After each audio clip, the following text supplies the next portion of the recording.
A beautiful Thursday night in Montreal. There is a heat wave in town. There's a pretty hot football team visiting as well in the 3-0 Hamilton Tiger Cats up against the Alouettes in their home opener in the Brick. Thursday night football from Molson Stadium at McGill. It's homecoming day for this guy. Terrific Canadian thus far in the Canadian Football League season. Running back Sean Thomas Erlington of the Hamilton Tiger Cats. Over 100 yards from scrimmage in each of the Ticats' first 3 games this season. Over 100 yards receiving for him last week versus these Alouettes. And looking to stop him on the other side will be another terrific Canadian player, the linebacker Enoch Mwamba. You heard Mike Benavides talk about him in the pregame, #1 overall pick back in 2011. The man at the heart of the Alouettes defense. There's Orlando Steinhauer in his first year as a head coach in the CFL, a longtime assistant. He was a member of the Hamilton Tiger Cats when they last won the Grey Cup 20 years ago in 1999, and off to a good start. He's already had the bath from the Gatorade bucket for his first victory. That was against Saskatchewan 3 weeks ago in week 1. And Kahari Jones, similar story, but very different circumstances. Great player, longtime assistant, but the head coaching job thrust upon him just days before the start of the regular season with the sudden firing of Mike Sherman. So here we go. The rematch between the Ticats and the Owls. Hamilton won the toss and deferred. It is coming down to Ryder Stone at the Montreal 15 to get this game underway on a Thursday night, and he has a good return. Stone finally gets it up to the 45 and across before he is taken down. So good field position for Vernon Adams and the Alouettes to work with. And this should be a nice confidence boost for Vernon Adams as he takes the helm of this Alouette offense. I thought he had a decent start to the game last week, although his suggestion was that he was maybe a little jumpy in the early going, but seemed to struggle a little bit more as that game wore on. Remember, he missed that one deep shot early to DeVere Posey. It seems like if he can hit one early, it'll go a long way to get him settled down. Big return of 34 yards for number 32, Ryder Stone, setting up the Alouettes at their 47. Vernon Adams handing off. And that's William Standback, the running back, and a short gain on first down. Well, taking a look at this Alouettes offense, the aforementioned DeVere Posey out of the lineup. So a little bit of juggling sees first-year man Quan Bray out of Auburn in at the slot position. On the offensive line, Kate mentioned it, and Davis mentioned it. Sorry, Davis, he's not starting at fullback, but Luc Brodeur-Jourdain plays game number 168 of his career. The final game of his career, he starts at center. Remarkable career on the field and as an ambassador for the game here in Montreal, too. They appreciate him, and it's Quan Bray, Dwayne just talked about, is his first year out of Auburn and thrust into this position, especially with the injury to DeVere Posey and the juggling they've done in that Montreal offense. You see the Alouettes are going to max protect here, give Vernon Adams as much time as they can, keeping 7 in, 2 backs in that backfield. Get things blocked up, allow him to deliver that strike to Quan Bray. So a good start for Vernon Adams. He needs it. 3-2 as a starter in the CFL, won all 3 of his starts back in 2016. And off to Standback. There was lots of room. Another first down and more. William Standback trying to take it all the way. And he just about does. Frankie Williams hauls him out. And actually they're marking it now at the 7-yard line. So step on the just out of bounds there. Looked like he was closer to the end zone, but a big gain, a 46-yard Standback.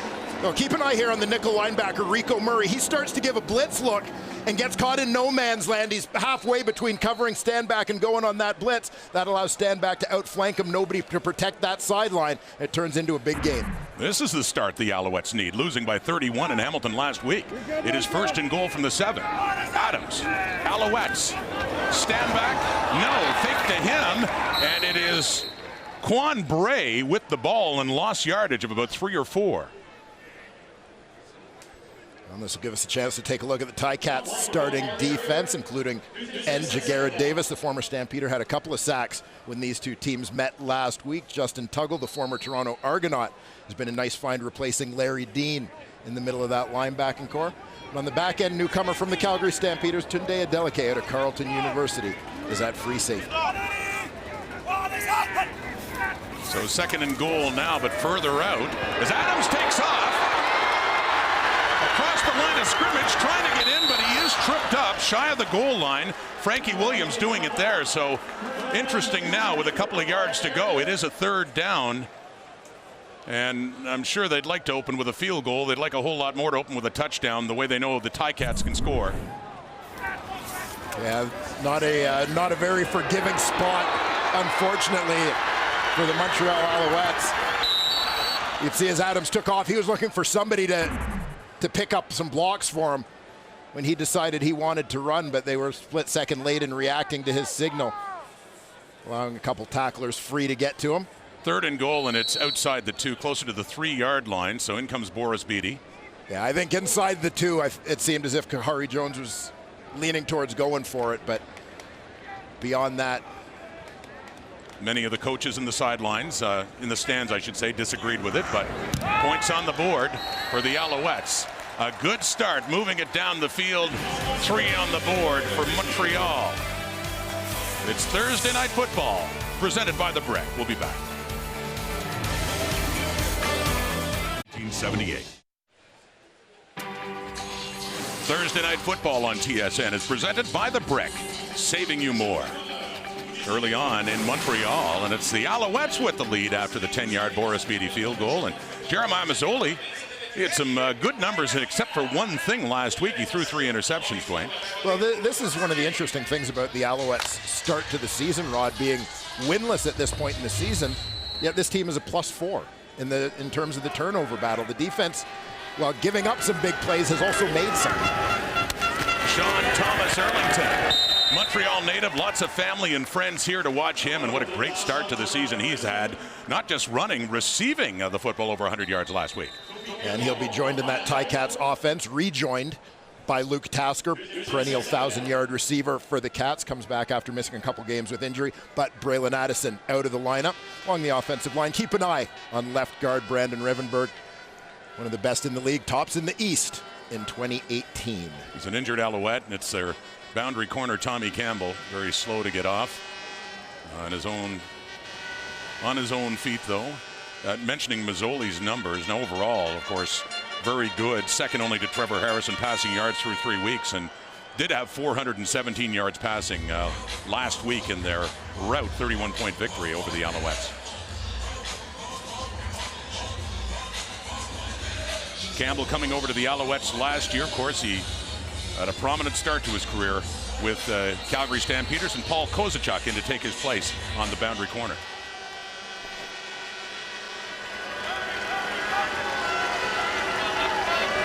Second down, no gain for Sean Thomas Erlington. So Mazzoli to pass, and does, and intercepted.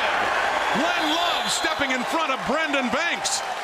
And that ball is in Hamilton territory, and another sign of a different start for the Alouettes in this game. Picked off 3 times last week, including the opening drive. Picked off in the opening drive here tonight in Montreal. Everything you need to go. The veteran Glenn Love comes up with the interception.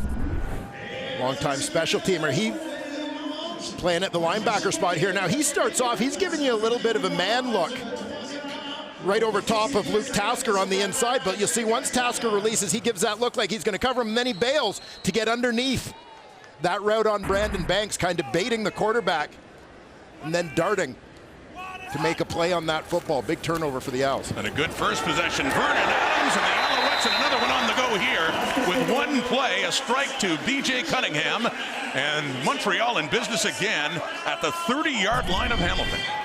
Well, let's keep an eye on B.J. Cunningham out of that boundary slot. Last week against Hamilton, the Alouettes leaned heavily on that boundary side. It was DeVere Posey and Cunningham there last week. This week, Eugene Lewis moves in for the injured DeVere Posey. He's out at that wideout spot. Quan Bray, as we mentioned earlier, taking Lewis's spot at slot, frequently lining up to the field. Gain of 22, first and 10 from the 30. And it's Steph Logan with a rare carry on offense. Normally just a specialist returning kicks, but pretty good gain on first down for the veteran, 38 years of age, Steph Logan. And for Vernon Adams as he settles in and gets more reps.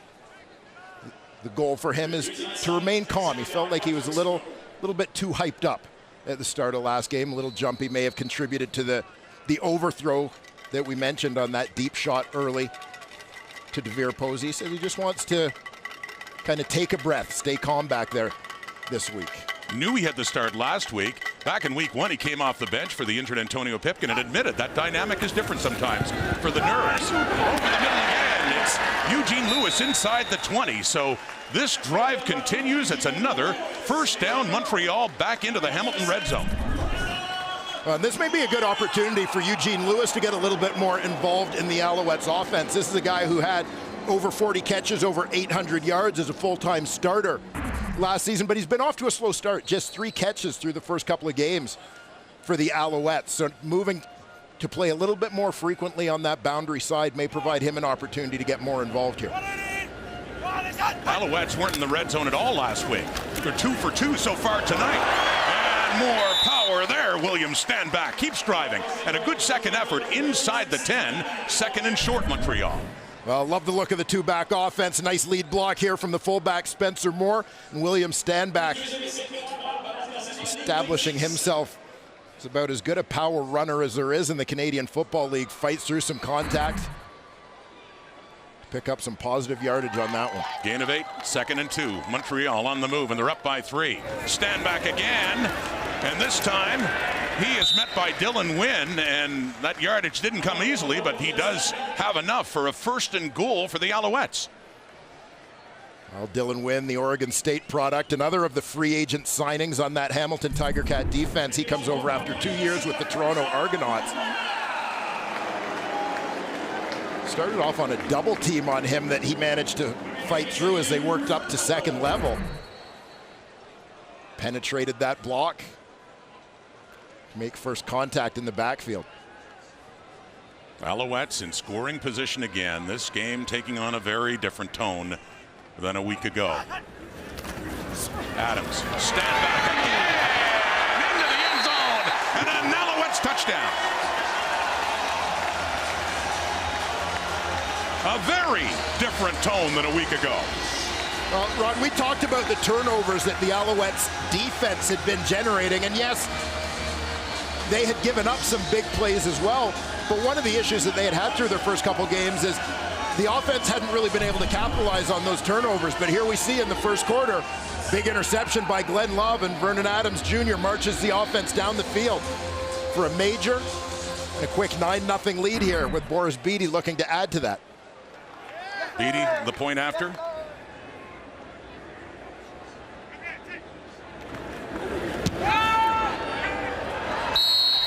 And up and through. And they get a 10-0 lead after a 6-play, 52-yard drive following the interception by Glenn Love.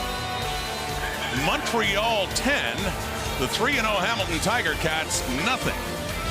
It's The Brick, Thursday Night Football on TSN. Whoa. The CFL on TSN is brought to you by the Nissan Titan, official vehicle of the Canadian Football League. Montreal Alouettes have had the ball twice. They have scored on both possessions. First, a field goal when they got close, and then that man on the right, William Standback, with the touchdown to give the Alouettes the 10-0 lead.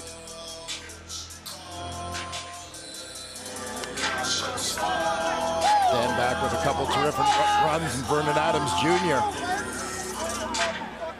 off to a nice start here early in the rematch with the Hamilton Tiger Cats. Confidence boost for Adams, 5 for 5, 79 yards so far on this one. Beatty with the kickoff.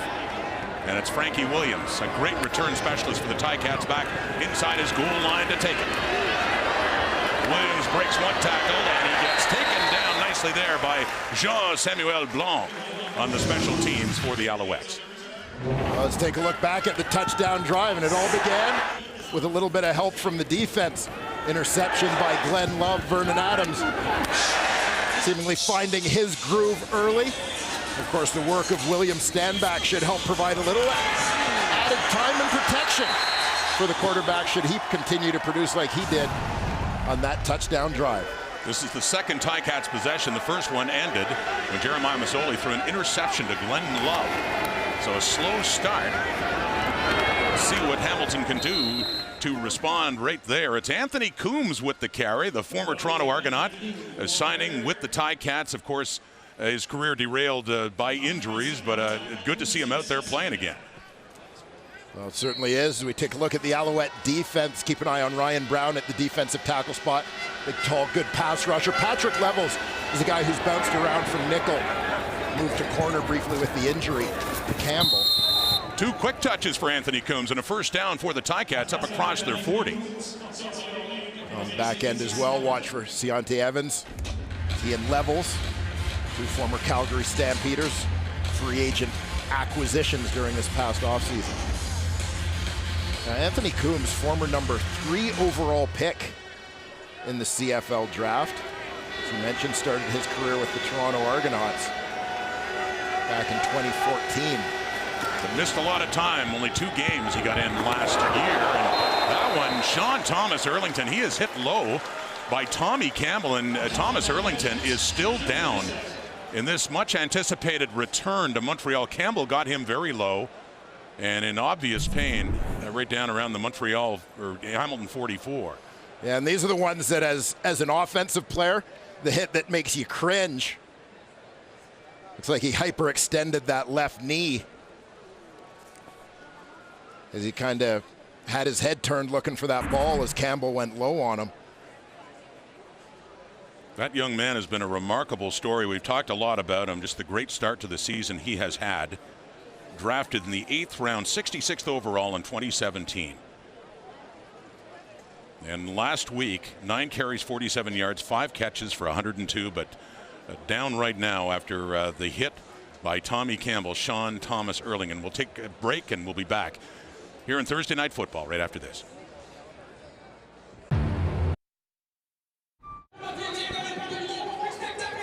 The much anticipated homecoming for Sean Thomas Erlington has taken a bad turn now as Connor McGuff and Jackson Bennett helped him off the field. Dwayne, this is the hit where the injury occurred. Yeah, you can see he's got his head turned. He's focused on the football. Tommy Campbell is coming up, preparing himself for contact. Thomas Erlington gets his head around at the last second, but just had that left foot planted as contact was made. And he got his head around in time to see it, but couldn't avoid it. And on the second down, and a completion, but it is shy of a first down for the Ticats. And of course, you hate to see it on a lot of different levels. And one, of course, the obvious one, but I mean, also with all friends and family here to watch him play and how well he's been playing too, coming into this game. So Lirim Hajrullahu to punt it for Steph Logan, back inside his 20. In tight, but Logan finds some room and just couldn't get by Hajrullahu. But a good return to get it up near midfield.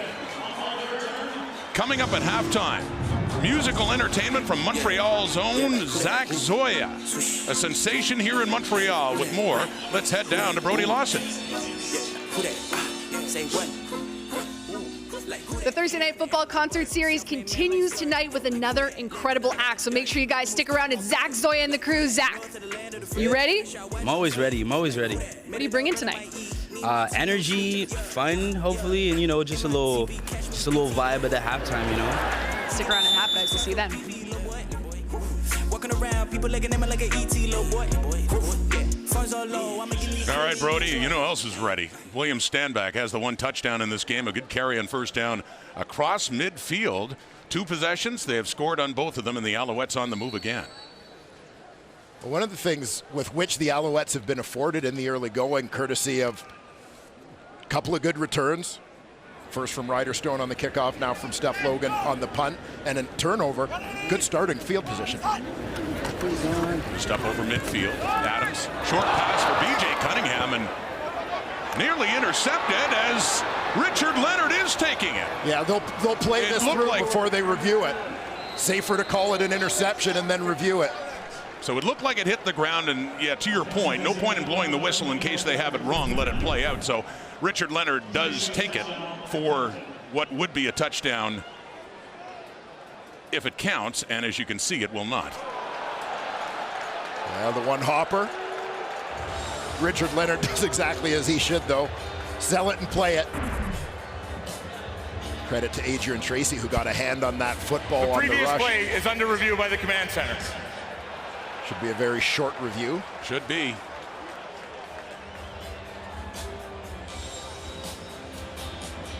Tiger Cats, slow starters despite the 3-0 record. In their last 2 games, they have 105 points, but in the first quarter, only 3. After review, the ruling on the field is overturned to an incomplete pass. 3rd down.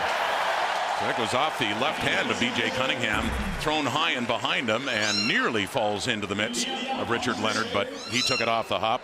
He took it to the house, but to no avail. It's a 3rd down now, and for the first time in this game, early as it is in the first quarter, Boris Beattie will be on to punt it away for Montreal. Frankie Williams back to see if he can flip this field a little bit and change the way that this field position battle has gone in the early going. Alouettes dominating that part of the game. And on the return, it's Frankie Williams. And he is taken down by Christophe Normand, and a flag is down after he is down. Well, Friday Night Football, it's tomorrow. And the week continues with the Blue Bombers and the Red Blacks. Great matchup. A couple of 2-0 teams. That action gets underway at 7 Eastern, 4 Pacific, only on TSN. Winnipeg improving to 2-0 last week, beating Edmonton. And I'm sure the Red Blacks are saying, what about us? All this talk about Hamilton. Ottawa off to a perfect start so far as well. Big one tomorrow night. Oh, that should be a fantastic game. I'm sure Dominique Davis is really looking forward to facing off against his old team in that ball game. Al Bradbury with the call and what happened after that punt return by Frankie Williams.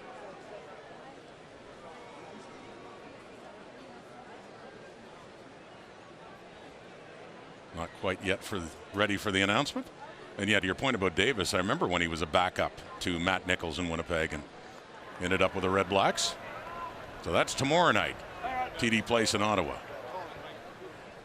Right here, we got a 10-0 game. Somewhat surprising the way the Alouettes and the Ticats have looked. For Orlando Steinhauer in his first year as a head coach and off to a perfect start in his head coaching career. This game number 4.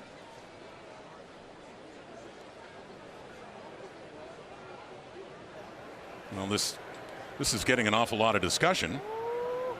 Let's see. As the referee Bradbury awaits word.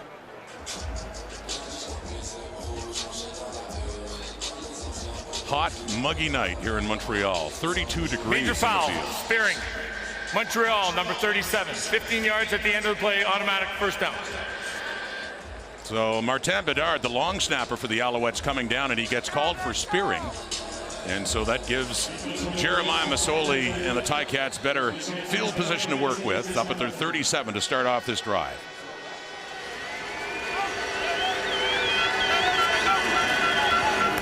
Under 4 minutes to go until quarter time. As Masoli steps up, has a receiver up across the 50, and then a little bit more, and the ball comes out, and Patrick Levels is with it, but already whistled dead.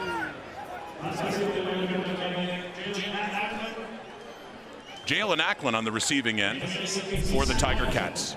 And with Sean Thomas Erlington out of the ball game, in at running back is the rookie number 20, Malik Irons. He was a 3rd-round pick this year, number 22 overall. You heard Mike Benavides mention they were committed to going Canadian in the backfield this year. That's why they went after Irons on draft day.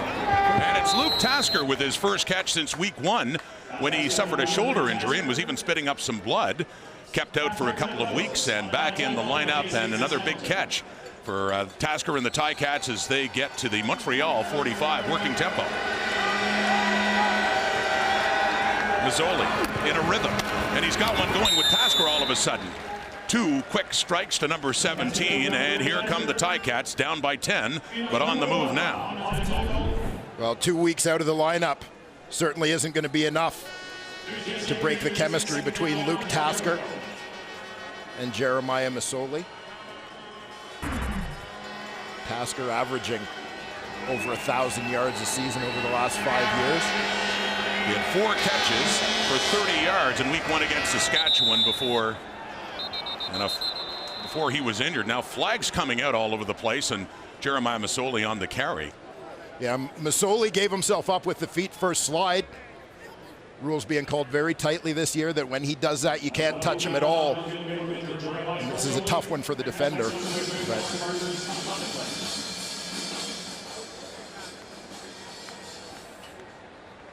Offside, Montreal, number 7. Major foul, unnecessary roughness, Montreal, number 34. Penalties are both accepted, automatic first down. So first John Bowman in the offside, but it's Glenn Love with the big interception earlier in this game. He gets flagged for what Dwayne was talking about in that late hit on Jeremiah Masoli. Yeah, and this is a tough one because this to me is a bit of a bang-bang play. The timing is pretty tight. You can see Love is kind of committed to the hit at the same time as Masoli's committing to the slide. A lot of quarterbacks, you anticipate the slide, but Glenn Love, I'm sure, would have seen Jeremiah Masoli drop the shoulder on Ryan Carter on a run last week. You don't know what he's going to do. Tough call. Penalty helps this drive out more. Deepest for the Ticats easily in this game, and an end zone look. And it was intended for Acklin again, but that one goes too far, so second down. Well, the target here is Jalen Acklin, the newcomer out of Western Illinois. He's lined up out wide. Biggest receiver in this Ticat core. Kind of look to him to provide some of the size that they gave up with the loss of Terrence Tolliver, who had been in black and gold the last couple of seasons. And missing a receiver in the injured Braylon Addison. Was in last week's, but not in this game tonight. Masoli on the move to the end zone and a touchdown. Jalen Acklin just keeps the feet in the end zone and comes down with that ball. And the Tiger Cats strike back quickly. A terrific athletic play from Jalen Acklin. Masoli steps up and throws a strike. This is a pretty tight window just over the outstretched hand of Tommy Campbell. Greg Reed is closing on the ball, but you see the focus to bring it in and the awareness to get those feet down inbounds in the end zone for his first career CFL touchdown. 6 plays, 73 yards, helped out a bit by that penalty in just a little over 2 minutes time, and the first CFL touchdown for Jalen Acklin. He had a good first game back in week 2 against the Argos, 5 catches for 59 yards, but he'll remember that. Keeping the feet down in the end zone for 6, and they want to add 2. And Masoli himself, he faked it to Irons, and he kept it himself, and Fabian Foote, among others, is saying no, but we got a rugby scrum trying to push Masoli, their quarterback, over the line, but no. So it just remains a 6-point touchdown for Hamilton, trailing by 4.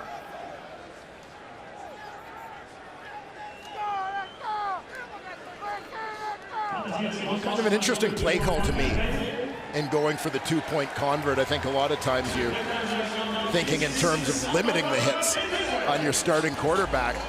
Masoli certainly an effective runner and a guy who can use that as a weapon. But I think in that situation, might look to let somebody else take the shot. There's a look back at the touchdown pass to Jalen Acklin, former Leatherneck, Western Illinois. And with that, beautifully done by Acklin. With that, in terms of points, it's the best first quarter of point production for the Ticats this young season. They had 3 in week 1 against Saskatchewan, none against the Argos, even though they blew them out 64-14 later, and then just 3 points, a 3-3 tie after one against this Alouette team last week in Hamilton. So a 10-6 game, Montreal still with the lead, but Ticats waking up from a slow start, as they've been wont to do. Come on, Ryder. Ryder Stone back for it again. He had a good return to open up this game. Gets across the 25 before he is taken down. Available intelligent around view monitor and standard rear cross traffic alert. Don't settle for less than the Nissan Rogue.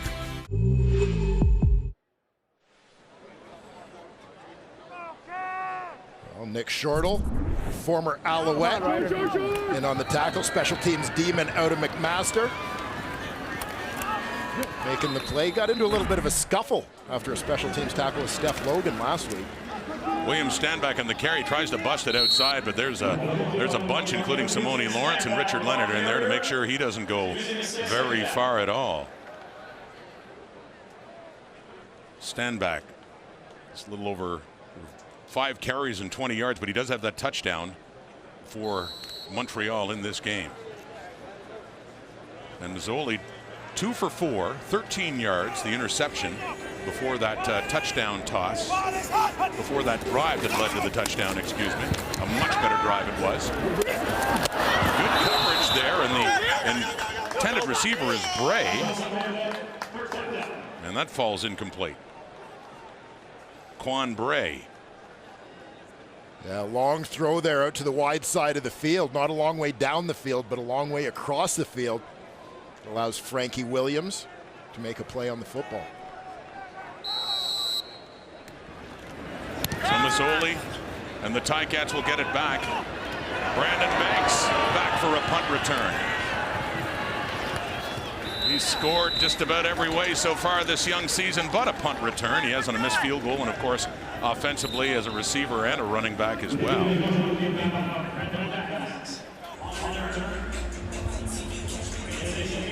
Jeremiah Mazzoli looks to go to work. You know, Rod, we talked in the pregame about the launching point, so to speak, in the middle of 2017 for Brandon Banks when he became a regular in that offense. The other thing, of course, that coincided with that was Jeremiah Mazzoli taking over as the starting quarterback for the Ticats. Moved the ball very effectively. Last drive. And throwing it down deep in very tight coverage, and a flag comes out on Ryan Carter. It'll be interference against the Alouettes, and another big gain by penalty. The receiver, the intended one, Marcus Tucker for the Ticats. Defensive pass interference, Montreal, number 25. Spot the foul, automatic. First down. You've got Mike Jones out wide, takes that outside release. He looked like he had a half step here, has a bit of separation. You know, I think the way the ball was thrown kind of high and outside, Jones might have been able to keep going, but it's the fact that he kind of stops as he's trying to gauge where the ball's going that essentially causes the contact and draws the flag for the big gain.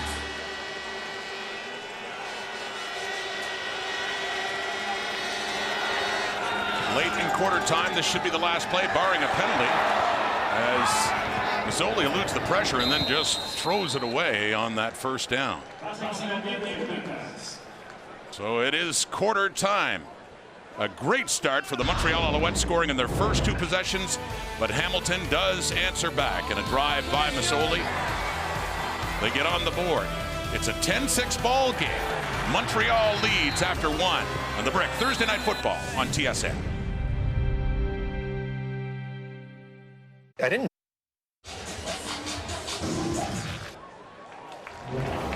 First quarter stats here in Montreal, and the big surprise, Dwayne, the start by the Alouettes. I mean, a good opening kickoff return, and they drove down for a field goal, followed up after an interception with a nice touchdown drive, and Vernon Adams is pretty confident. Yeah, and this is what the Alouettes were looking for, certainly was a good start in this football game. As we alluded to, good field position on 3 possessions really helped the Alouettes out in this. Their return game, their special teams making contribution, but I think has helped their offense, and obviously the defense continuing to generate turnovers and create opportunities. Big concern, though, when you deal with the Ticats after the first quarter when they're slow out of the gate.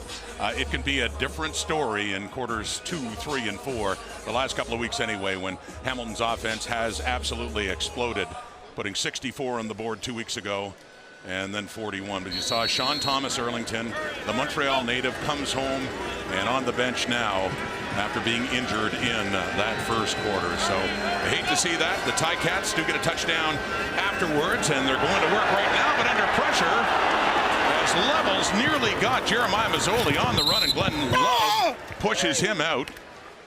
And so on that 2nd and 10, not enough for a first down for the Tiger Cats. Well, this one looked like initially like it was going to turn into a big loss as the Alouettes brought some heat. Patrick Levels coming from his nickel linebacker spot. Jeremiah Mazzoli again demonstrating his running ability to at least turn it into a positive play and protect this field goal opportunity for Lirim Hajrullahu.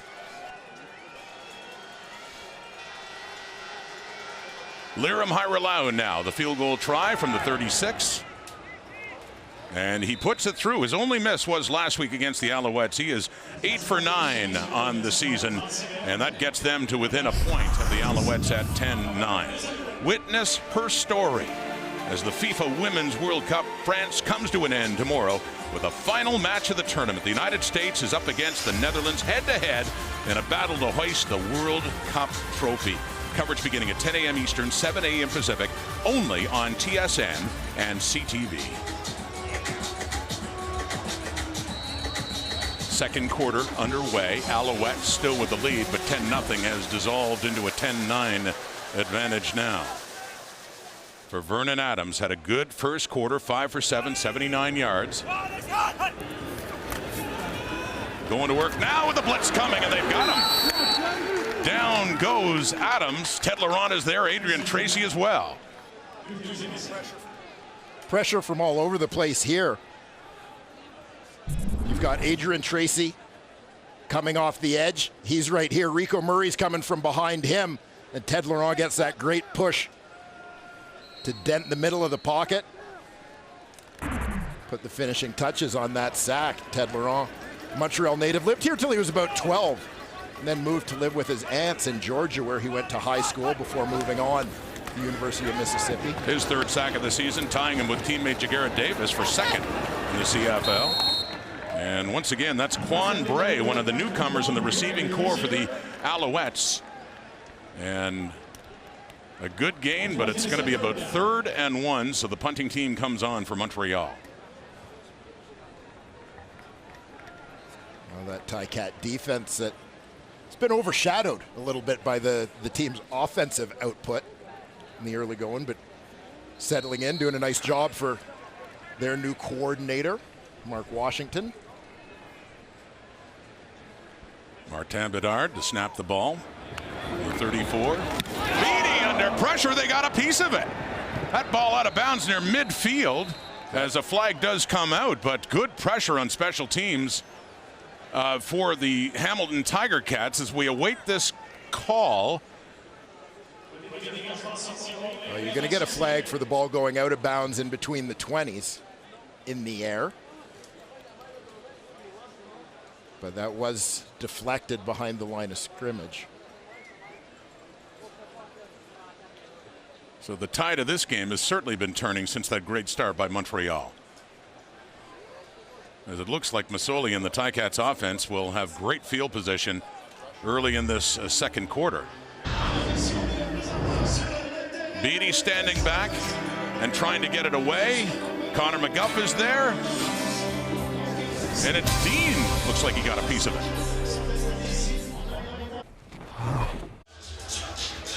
Disappointing night for that man. Sean Thomas Erlington of Montreal back home with the Ticats and injured in the first quarter. Let's get an update now from John Liu. Thank you, Rod. And the news is not good for Sean Thomas Erlington. A Ticats official says that he is out of the game with a left leg injury. He's been sitting on the trainer's table for about the last 25 minutes after the trainer worked on for about 5, but he took his shoulder pads and jersey off. And then we were told just a few minutes ago that he's out for the game. His left knee is, his left leg is bandaged just below the knee, and it remains to be seen the extent of the injury. But disappointing for Thomas Erlington, disappointing for the Cats, and certainly for his family and friends. Naughty strong here for the Montreal native, out in full force, but they won't get to see him play the rest of this game, guys. Oh, it's such a shame. You know, there were so many keenly interested in watching how his career was going and getting the chance to see him tonight. Yeah, and I know he was excited to have this opportunity to play in front of friends and family for the first time as a Canadian Football League starter. And it's Malik Irons, who had a couple of big carries a couple of weeks ago in Toronto, one to set up a touchdown and one to finish it off, backing up Sean Thomas Erlington. And look what he has done so far, really bursting out in this young season. Yeah, well, big shoes for young Malik Irons to fill when you look at what Sean Thomas Erlington has done in the early going here. Over 100 yards rushing in the win over Toronto. In week 2, over 100 yards receiving. Had a big 75-yard catch and run for a touchdown last week against the Alouettes. And once a college star here in Montreal with the U of M, Carabin flagged down just with a snap of the football on that second down play. Procedures. Hamilton, number 61, 5-yard penalty, remains second down. So 2nd and 5 turns into a 2nd and 10 for the Tiger Cats. Riker Matthews. Interesting chat with Orlando Steinauer yesterday. He's a guy who's been a long-time defensive coach in this league, coaching the secondary and as a defensive coordinator, but spent last year helping out on the offensive side of the ball under June Jones. Mazzoli tries to set up the screen for Irons, but it falls incomplete, and it'll be 3rd down just like that. After that short punt partially blocked on Boris Beatty, it looks like the Alouettes will get out of this unscathed, as the Ticats are just hoping to pin him deep with Liram Hajrullahu, who's standing back at his 45. Defensive coordinator Bob Slowick starting to settle in to life in the Canadian Football League here in Game 3 for the Owls.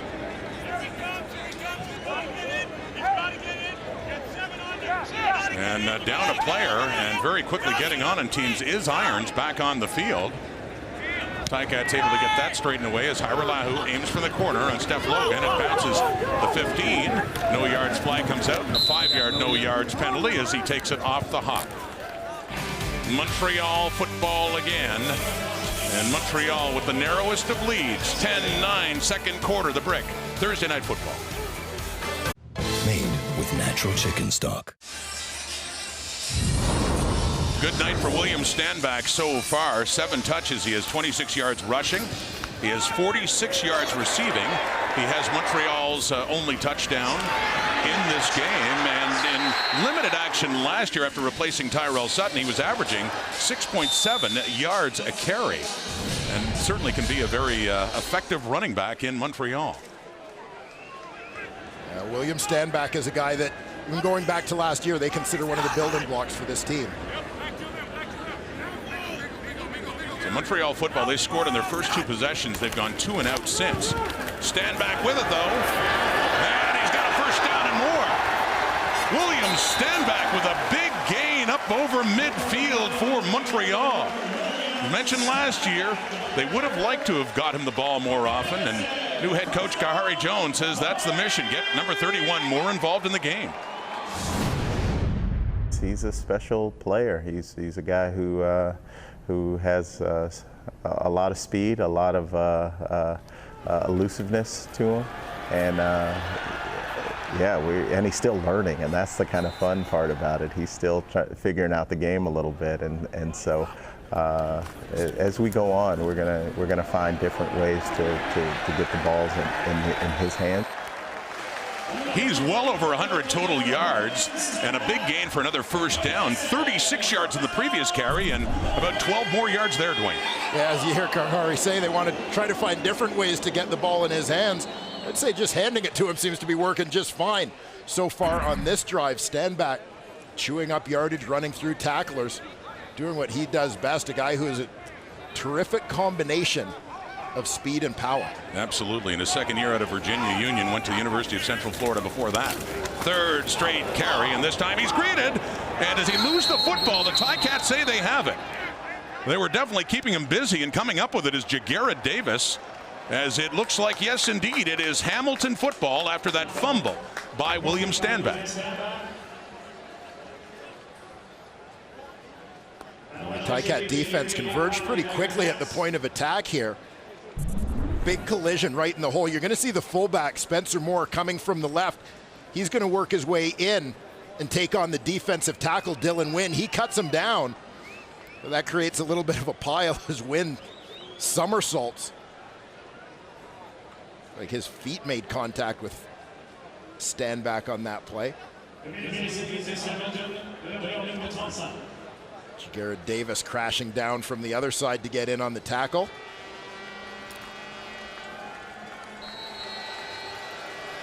So the first turnover for the Alouettes, the 2nd of the game.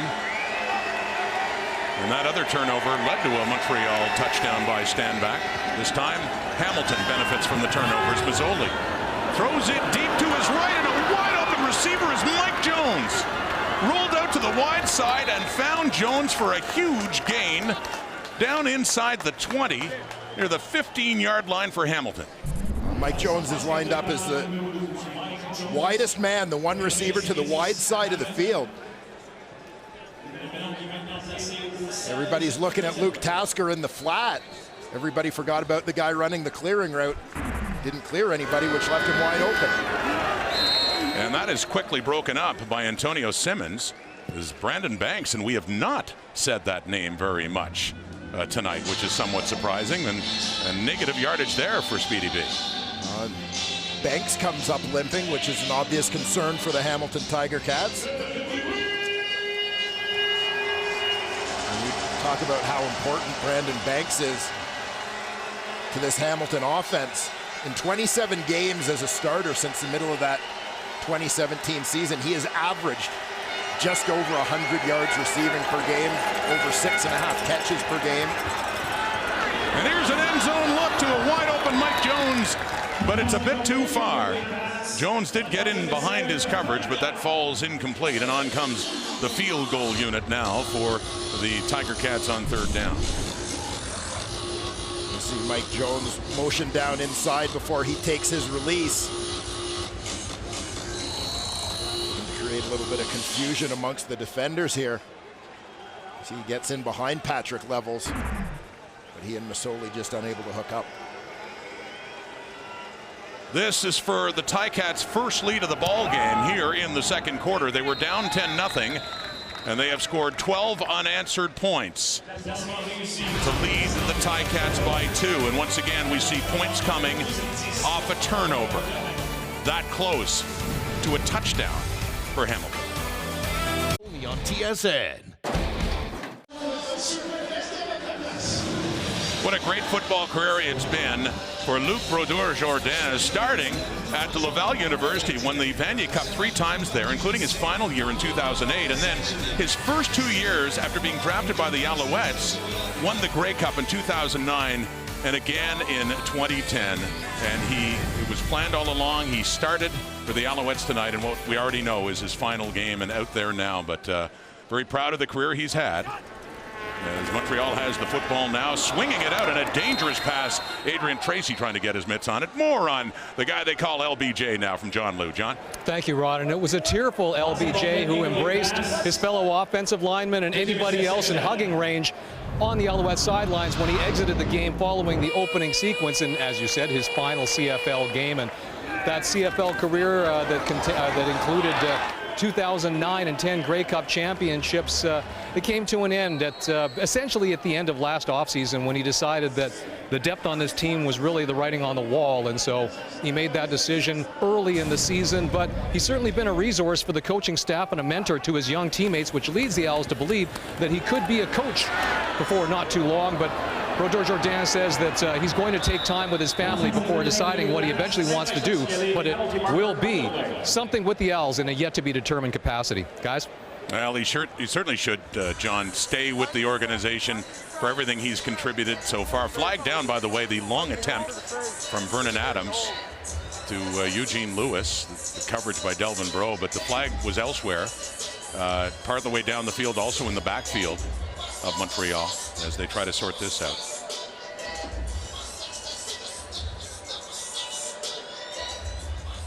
Here comes Al Bradbury. Defensive pass interference. Hamilton, number 24. Major foul, roughing the passer. Hamilton. Both are applied. Automatic first down. So 2 big penalties go against the Ticats. We'll take a look first at this roughing the passer call.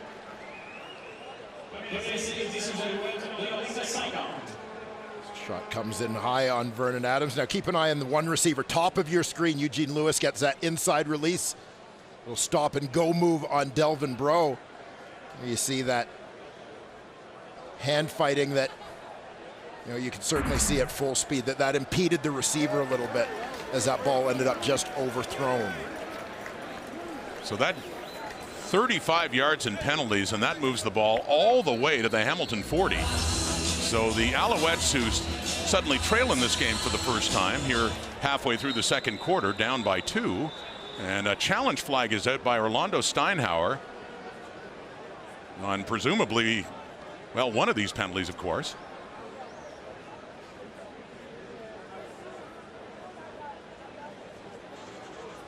Challenging the interference. saying that Delvin Breaux did not interfere with Eugene Lewis. Yeah, I mean, there's... So it is not challengeable, he was told. The previous play included a play where we had illegal contact, which was upgraded to defensive pass interference. This exact information was not unknown to the Hamilton coach. Once it was explained, he realized he can't challenge. He's allowed to pick his challenge up. So it does not cost Steinhauer and the Ticats a challenge or a timeout there. So initially, what they're saying is they had illegal contact on Delvin Breaux because he got in the way. He impeded the receiver, Eugene Lewis. It doesn't become pass interference until the ball is thrown to that receiver. So you see contact between the two early on. At that point, it's illegal contact. Now that Lewis is the targeted receiver, the foul is upgraded to defensive pass interference. So the initial call. Bottom line, Montreal ball. And it's Bray on the receiving end again for a short gain on first down. That is Quan Bray in his first year out of Auburn. Luc Brodeur-Jourdain. And yeah, I mean, he must have thought in his first couple of years in the CFL, winning is all he'd ever do. Winning that Vanier Cup 3 times and then starting it off nicely. Didn't start in those Grey Cups, Dwayne, but he did play a significant amount of time during the season. Yeah, a remarkable run for him. This is a guy who was the last player chosen in the 2008 draft. That was a pretty deep offensive line class, but you know, I remember looking at that as a redraft. If they had it to do over again, this is the guy who would have got in the first couple of rounds, clearly. Adams gets it away under pressure to stand back, and a flag is down in the Alouette backfield again on that 2nd down and 7. There was pressure. Tunda Adeleke coming in, and he had him wrapped just as Adams got rid of the football, but again, flag down. I'll tell you, this is one of the things that the Ticats really like about Tunde Adeleke. This is a speedster. He was the fastest guy at the CFL Combine in 2017.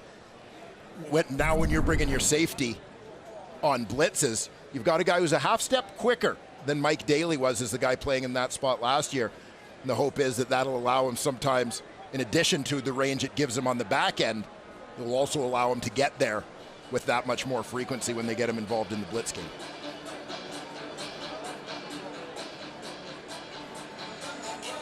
Holding, Montreal, number 66, 10-yard penalty, remains 2nd down. So they get the left guard, Trey Rutherford, for the holding call. So they were moving up in a hurry on penalties, and now they're going back in the other direction, as this will be a 2nd down and long, about 17 yards for Montreal. We talked about the building blocks of this Montreal Alouette team. They've got a couple of intriguing ones on that offensive line. Trey Rutherford, the number 2 overall pick last year at left guard, and at right tackle you've got Tyler Johnstone, on whom the Alouettes used a 1st-round pick in the supplemental draft last year, giving up their 1st-round pick here in 2019 in exchange. Calls Montreal. So timeout called for the Alouettes now at a point where if they don't advance the ball at all, it would be about a field goal try from Boris Beatty if they wanted to try it from about midfield. He's got a leg. He's hit one from 52 earlier this year, but they need to get a little bit closer. That penalty cost them a chance at points, it would seem.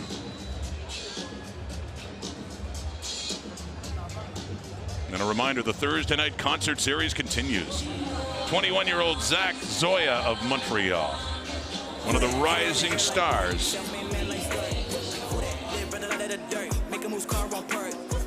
And that's coming up at halftime. Can't stop Dwayne Ford from dancing. I was listening to a little Zach Zoya in my hotel room this afternoon. Yes, you were. Well, big play now, and it goes incomplete 2nd down. So there we've got it. And Beatty will come out regardless, of course. I can't imagine at this stage of the game they would try something from midfield, probably just going to punt it away. When the Ticats have the double threat in terms of returners that they can throw back there, particularly when you're looking at the risk of a missed field goal with both Brandon Banks and Frankie Williams. You know, under the circumstance, I think if you're Montreal, you do exactly what they're doing here. Punt the ball, play for field position. Frankie Williams back, Jalen Marshall too, and the Beatty low driving punt down near the goal line for Williams.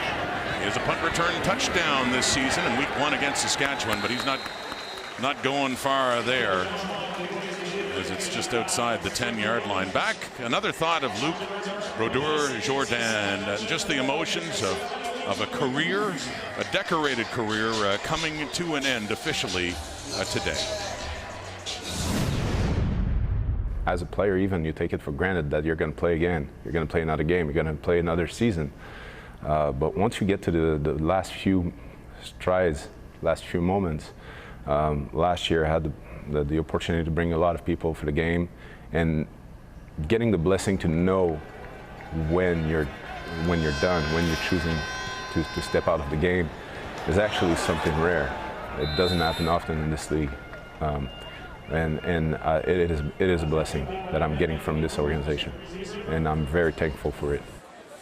He's been a blessing to the organization, too, on and off the field. A great ambassador, especially in the Francophone community, too. A big completion to Anthony Coombs on the move quickly of the Ticats, and Coombs taking that one off tackle. So number 1, very busy in his first touches with the Hamilton Tiger Cats, moving over in the offseason from Toronto to Hamilton.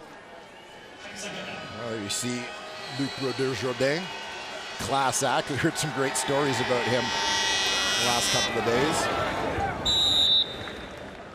Anthony Coombs again, and a first down up across the 50. So suddenly they were hemmed out near their 10-yard line, and all of a sudden, with that 2-point lead and about 4.5 minutes to go until halftime, we've seen this before from the Ticats. They start to get very productive as the game goes on. That one's to Luke Tasker, back in the lineup as mentioned earlier after missing 2 weeks with a shoulder injury, and another first down for the black, white, and gold. Yeah, quick hitter to Tasker. You see Coombs in blocking. People are used to seeing him as a slot in Toronto, but a guy who was a running back in college. Little misdirection to Speedy B. Biggest gain for Brandon Banks, and another first down, and a big one too for the Ticats, as they are now inside the 30. And that seemed to fool the Alouettes defense as Brandon Banks takes it down. Well, you're going to see Banks coming around from top to bottom on your screen, taking that underneath handoff. Scored his touchdown on a very similar play last week against the Alouettes. Swinging it up for Coombs. Good job to hang on to the ball. Anthony Coombs is having a good first half, and a gain of about 5 yards inside the 25 for the Hamilton Tiger Cats. Well, I started to say earlier, Anthony Coombs' natural position is running back, but people projected him as a slot in the Canadian Football League, as a guy who could do some hybrid things. We've seen him do that already here for the Ticats, but with Sean Thomas Erlington injured, this is proving to be a brilliant signing for the Ticats after he was released by Hamilton. Would have been in Toronto last year with the Ticats offensive coordinator, Tommy Condell.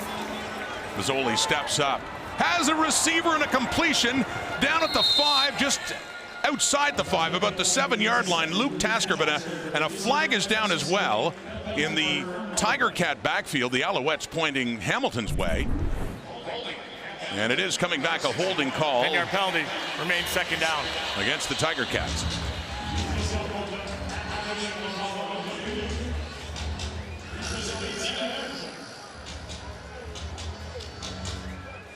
Take a look at the pit, left tackle. Riker Matthews having a little trouble with John Bowman on that play. Certainly not the first tackle to find himself in that situation. Working against the veteran. 2:56 on the clock. Last play before a 3-minute halftime warning. It's completed, but Tasker has nothing. Levels takes him down for, looks like, lost yardage on that long second down, or maybe a yard or two, but still a field goal situation now to add to their lead for the Hamilton Tiger Cats. The Brick, Thursday Night Football from Montreal. Rewards points. Coming up at the half, Mike Benavides breaks down why this is the greatest trap game he has ever seen in his entire CFL career. Also, don't forget Zach Zoya, the up-and-coming hip-hop artist from Montreal. He is on our Thursday night concert series. Let's get you back and join Rod and Dwayne. Oh, thank you, Kate. And it is great to have Dwayne Ford, one of his favorite dining companions, Mike Benavides, because those guys like to, well, as do I, but it's hard to keep up. Even though I'm bigger, heavier than you guys, it's hard to keep up with you. But great to have Benny back in the studio. It's great to have Benny back. I'll tell you, though, budgets are tight, so I hope he's brown bagging it tonight. You got that, Benny? Field goal try here. Welcome back, though. And Lirim Hairelau from 37 yards out and adds to the Hamilton lead. Once down by 10, they have 15 straight points, as Kate talked about. Rising hip-hop star in the Montreal scene, Zach Zoya, is going to perform here at Molson Stadium at McGill at the half of the Thursday night concert series. Thursday night football, all set to go. See Brody Lawson down there on the left, waiting as well. And we'll talk with Zach Zoya as well as she did beforehand to see if he was all set to go. The Alouettes certainly looked set at the start of this game when they scored a field goal and a touchdown on their first two possessions. They had 3 straight 2-and-outs after that, and then a big fumble by William Stanback, and Hamilton ended up cashing in on that with a field goal. Things slowing down in the second corner for Vernon Adams. That one's batted down at the line, so just like that, it'll be 2nd and 10, Montreal. Ticat defensive line has done a nice job in this ball game, getting their hands up in those passing lanes. Vernon Adams obviously not a tall pocket passing type. You're going to see Dylan Wynn from his defensive tackle spot. This time gets a little bit of push. It's that big left paw on the football. The Alouettes are closer than they were at this point last week. It was 15-3 at the half. 15-10 right now. Early movement, a flag down on Adrian Tracy. This looks like it'll be against Hamilton, as they're saying they got the turnover, but let's wait and see. Well, they're indicating Hamilton football. Sort out the flags. Yeah, the guys on the right side of the defense of the front 7 are all celebrating. Hamilton, number 5, 5-yard penalty, remains 2nd down. And the guys on the left side were just walking back to the line because they knew Adrian Tracy had jumped. And he's pointing, saying he was drawn offside as you have a look. He's right at the bottom of that D line. There's a look at Mark Washington, longtime BC Lions defensive coordinator. Guy who played much of his career here as an Alouette before joining the Lions as a free agent. Vernon Adams started 5 for 5, 79 yards. Completion there. He'd cooled off since 2 for 7 for 9 yards on his next one, but a completed pass there and a first down on a 2nd and 5 for Montreal. So the sticks move. 2:18 on the clock till halftime. Down by 5 and looking to either get closer or take the lead back themselves before they head to the dressing room. Up at their 50. Adams out of the shotgun. Another completion over the middle for Montreal, and that is Jake Weineke, who had a touchdown reception, his first in his young CFL career last week at Tim Hortons Field. I love the concentration and body control from Jake Weineke on this football. It's just a little bit behind him, but in the air, gets the body turn, brings the ball immediately, covering the points, brings it to his body to secure it, knowing he's going to get contact right away. First year from the South Dakota State Jackrabbits. First down. Wide side, and it's Quan Bray. Another catch for Bray in his first CFL start. They're getting some nice production out of Quan Bray in the early going. They're maybe balancing the field a little bit more. As I said, they seem to be a little bit more boundary heavy than normal last week. Bray frequently lining up to the field side here. He's in Eugene Lewis's spot. Lewis shifting to the boundary wideout in place of the injured DeVere Posey tonight. Auburn star, first player in Auburn history to score receiving, rushing, and return touchdowns in the same season. So a flag down on the carry by William Stanback at both sides, just with the snap of the football. And by the way, 6 catches for 28 yards for Quan Bray in this CFL debut. If the last name sounds familiar, Quan Bray's cousin, Jason Bray, a former CFL defensive back. Spent a couple of years with the Calgary Stampeders, also spent time with BC, Edmonton, and Winnipeg in the early 2000s. Also an Auburn product. And making the most of his chance for the next family member in the CFL as they Offside, Montreal, number 4, the penalty decline, 3rd down. Now, that's not the opportunity he was looking for, as it is Quan Bray that's called in the offside. So it's 3rd down now in field goal territory to see if they can at least get back within 2 points as halftime gets closer.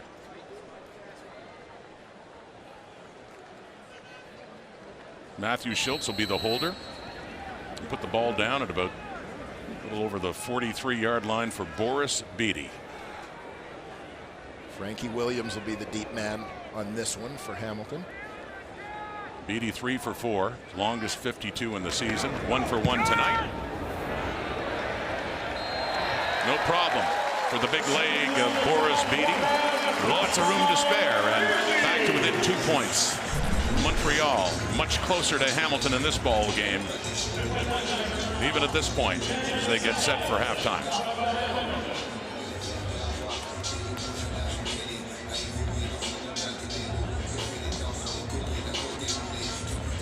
This comes at a time when the Alouettes brought in Tyler Crapigna, who had been with Toronto and, of course, was with Saskatchewan, losing his job after he got hurt. And, of course, Brett Lowther replaced him last year. And Crapigna had been a very good, productive kicker, too. So Beatty looking good right now. Maybe some insurance that they brought in for Montreal on special teams. 1:03 on the clock.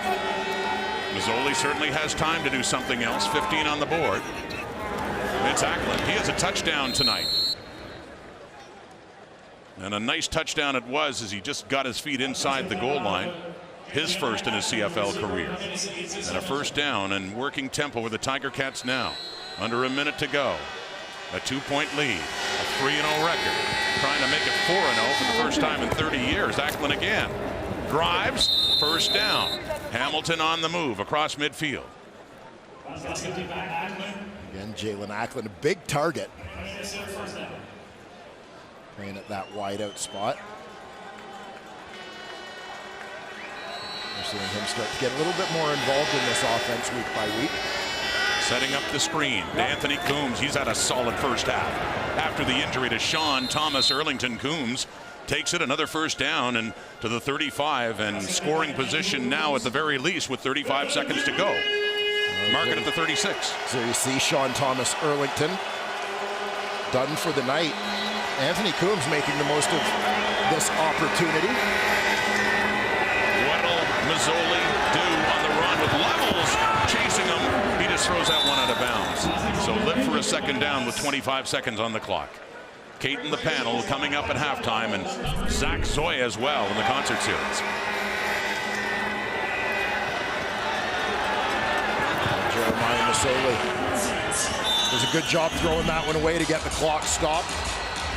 Live to fight another down. The Cats have themselves within Liram Hairualu's range should they not be able to find the end zone here. Ticats only 3 of 9 on 2nd down conversions. Setting up a draw. Coombs, good gain on the ground on that 2nd down. And knifes his way through the Alouette defense for what appears to be another 1st down. 19 seconds on the clock. Very close to a 1st down. I've got to tell you, I'm enjoying watching Anthony Coombs get the opportunity to play running back here on a team that uses a Canadian running back. Again, very quickly slotted as a receiver when he came into the CFL. And right back to the same thing. Coombs, it worked once, it works twice. Another good, solid gain for Coombs on the ground as the sticks move again, and they push down closer inside the 15, the 13 with 11 seconds on the clock. Anthony Coombs with 98 total yards, and this is just the first half. An end zone look. Mazzoli with the flag coming down, receiver coming back towards the ball, but that's about where the flag came down. Tommy Campbell on Jalen Ackland.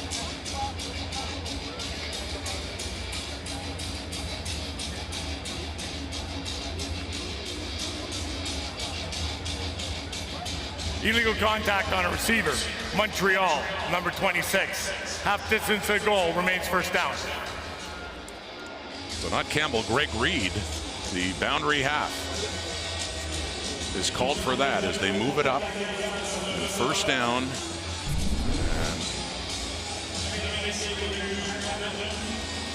Keep an eye on this matchup. You're going to see contact right at the goal line.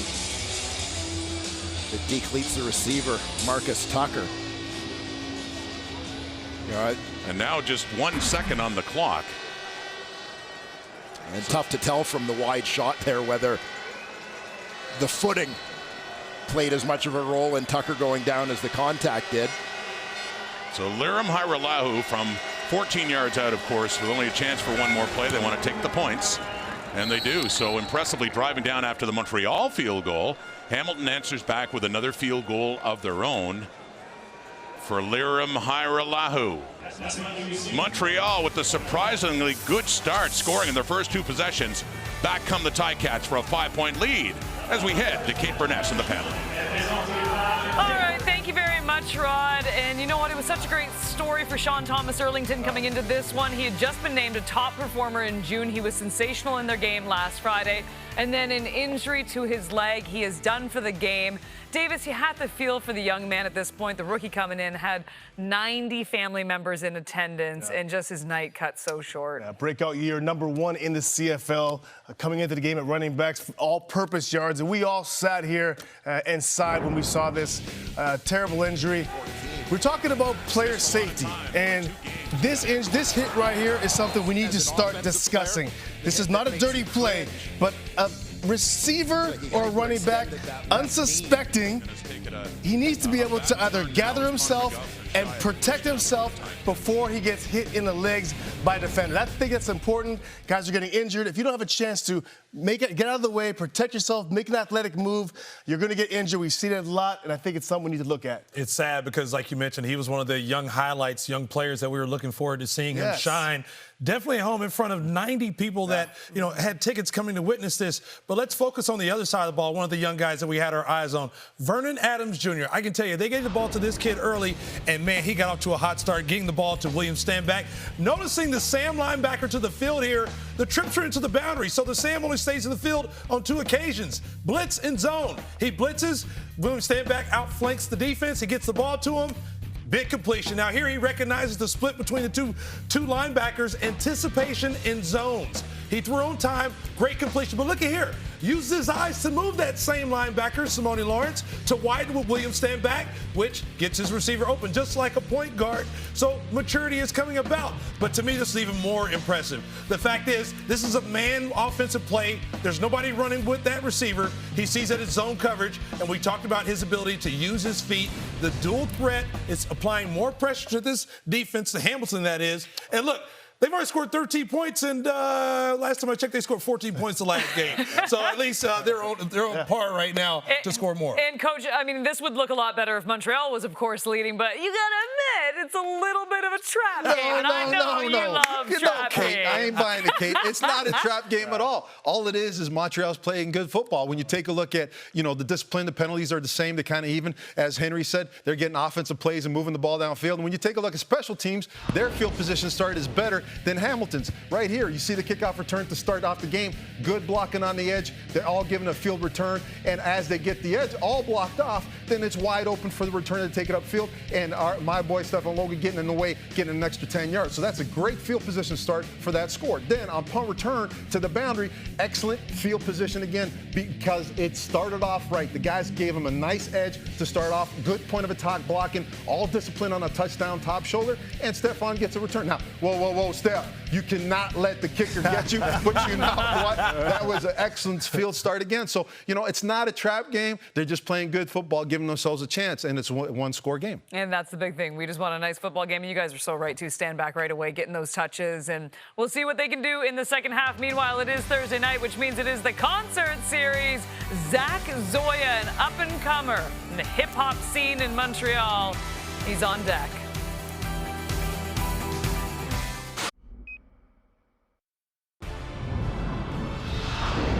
All right, taking a look at the the rest of the Week 4 schedule on TSN. A little Friday night football action. How about this one for a heavyweight tilt? We got the Blue Bombers taking on the Red Blacks. You can see that 7 Eastern, 4 Pacific. Saturday, we have our live mic game between the Lions and the Argos. And then, of course, a doubleheader. The Stampeders taking on the Riders. That one going at 10 Eastern, 7 Pacific. Now let's get back to Montreal and join Brody Lawson. Kate, this Quebec artist stands out for his undeniable ability to both rap and sing, and he's attracting attention all over Montreal. Ladies and gentlemen, mesdames et messieurs, give it up for Zach Zoya! Yeah. I go by the name of Zach Zoya. Hey. Super happy to be with y'all tonight. Yeah. Shout out my boy High Classified one time, man. Hey.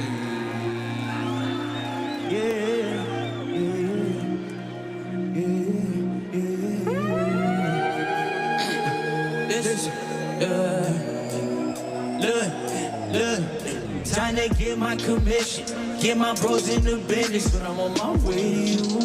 Yeah. No need for commitment, me, myself, and my feelings, but I'm on my way to you. Look, I want glory in the story. Come on, tour. You look bored. I'm on my way to you. Yeah.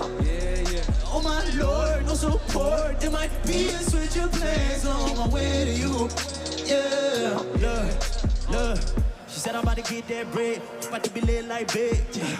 She love it when I treat her special. Sorry, but I'm about to switch. She balance had a bottle of bubbly on the butt like that. You thick. I've been in the snow for too long, about to find me at this. I've been making hella moves, oh yeah. I got nothing to lose, oh yeah. Give me a brand new, drop it to the 6, pull up, we need 7 rooms, oh yeah. I've been tripping over shoes, oh yeah. Living in my own fantasy, ain't planning it was meant to be. You don't wanna be enemy. Time to get my commission, get my bros in the business, but I'm on my way to you. Yeah. No need for commitment. Be myself and my feelings, so I'm on my way to you. Look, hands up. I want glory in the story. Come on, tour. You look bored. I'm on my way to you. Yeah. Oh my Lord, no support. There might be a switch of plans. I'm on my way to you. Yeah. I've been trying to live off academic selling mixtapes. I might tap my face, Papa. Call that chick. Seen a couple brothers acting grown, tryna date. All these brothers hate, ask them, hey, how that I've been tryna live off academic selling mixtapes. I might tell my face, Papa, call that chick. Seen a couple brothers acting grown, tryna dictate. All these brothers hate, ask them, hey, how that seen you at the club, say you drama like shippers. I can see you begging just to make another mistake. Hoping that you can just come along one of these days. Hands up one time, yeah. Time to get my commission, get my bros in the business, but I'm on my way to you. Yeah. No need for commitment. Be myself and my feelings, so I'm on my way to you. Yeah. I want glory in the story. Come on, tour. You look bored. I'm on my way to you. Yeah. Oh my Lord, no support. There might be a switch of plans. I'm on my way to you. Yeah.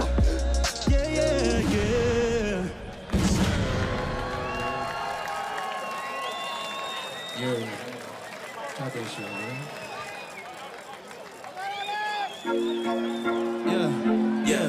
Yeah, like who that?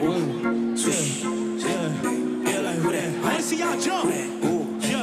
Yeah, like who that? Say what? Say 1, 2, 3. Say what? Like who that? Hair in the air like Bart. Self-made man like Skirt. Say what? Like who that? Live brother light of the dirt. I make it moves calm on purse. Say what? Like who that? North of the land of the free. 3 shot watch on fleek. Say what? Like who that? Made it up, but I might eat. Need my tea, no sleep. Yeah.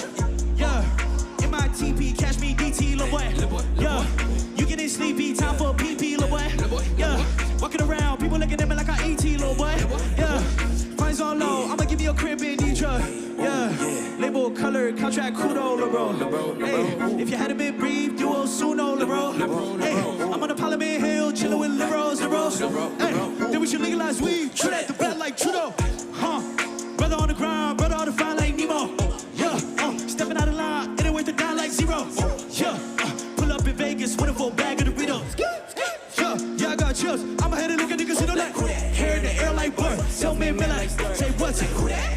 up the dirt. I make it moves calm, punch, say what? North of the land of the free. 3 shot, what you on fleek, say what? Made it up, better might eat. Me and my team, no sleep. Holla, brother, what you mean? It's only me and my team. I got me and Mr. Me. Sorry for messing the scene. Sorry for stealing your spot. Sorry for being a prophet. Sorry for saying it that way, but the circumstances made me cocky. I play this shit like it's lottery. I know you like it on lottery. I know you won't make me a final. I know you won't trip my anatomy. Look, I had to get out the force. Me and the homie divorce. Said I just sell out the store. Me and the money deployed. Don't got no time for no delay. You put my city in the press play. Just like I'm making these Sunday. Like one day with me icy. I'm at the will of the young day. But I'm young, got no license. You tryna flex on me, okay. Got no license. I just be high off that life. Only one man on the mic. I done got tired of night shifts. I need a stack of the profit. My shit priceless. Hang on to it like a lifeless. Wanna make it to your top 5 list. 1, 2, 3, say what? Like who that? Hair in the air like bird. Self-made man like stuff. Say what? Like who that? Live with a lot of the dirt. I make it moves calm. Say what? Like who that? North of the land of the free. 3 shot, what you on fleek? Say what? Say who that? Made it up, better might eat. Me and my team no sleep. Like who that? Hair in the air like bird. Self-made man like stuff. Say what? Like who that? Live with a lot of the dirt. I make it moves calm. Say what? North of the land of the free. 3 shot, what you on fleek? Say what? Made it up, better might eat. Me and my team no sleep. Say what? Say who that? Me and my team no sleep. Say what? Say who that? Me and my team no sleep. Say what? Say who that? Yeah. Say what? Say who that? What? 1, 2, 3, jump. Hey yo, merci Montréal. Mon nom c'est Zach Zoya. Thank you so much. Salut. Hey yo, Booba, what you doing? Shout out, Jess.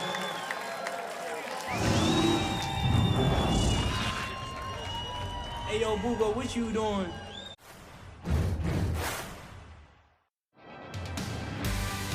Halftime stats brought to you by The Brick. Currently a 5-point game, but one panelist just told me Jeremiah Masoli is going to throw for 300 yards in the second half.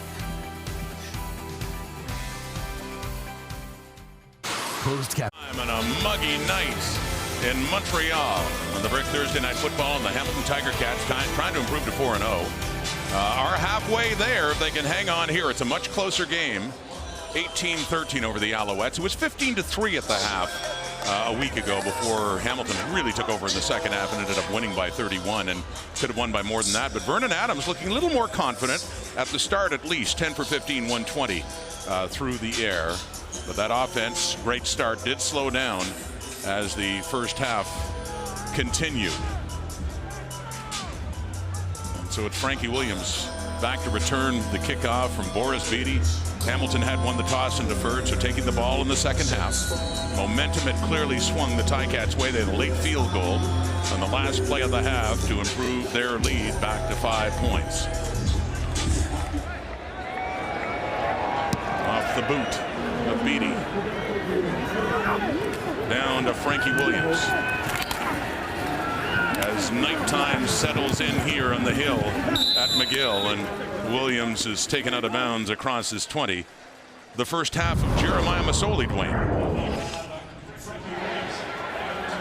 Marred slightly by a pick that led to a scoring drive for the Montreal Alouettes, but Jeremiah Masoli, outside of that, has been terrific. He's used his legs a little bit to extend plays, spreading the ball around to a number of different receivers. The contributions of Anthony Coombs have been terrific in the first half as both ball carrier and receiver. It's a Jeremiah Masoli type of night. 75%, over 200 yards already. Passing right away to Marcus Tucker, who is given a rude greeting there by Greg Reed. In and out of his hand, second down. Well, if you've heard the expression separating a player from the football, this is a perfect example. Greg Reed lowering the boom on Marcus Tucker just as that ball arrives. Shoulder to the chest. Physical defense.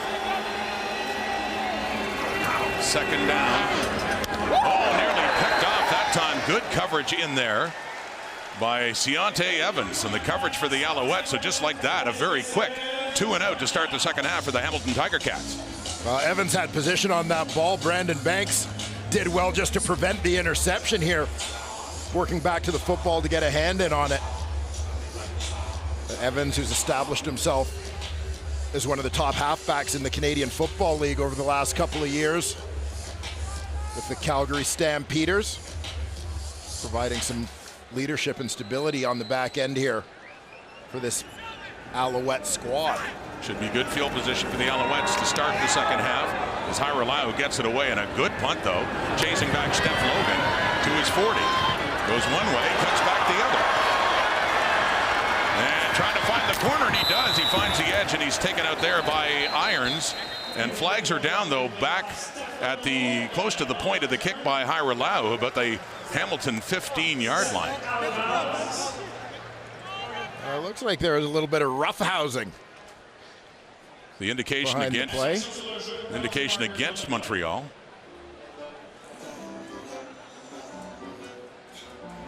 While the ball is in flight, holding Montreal, number 48.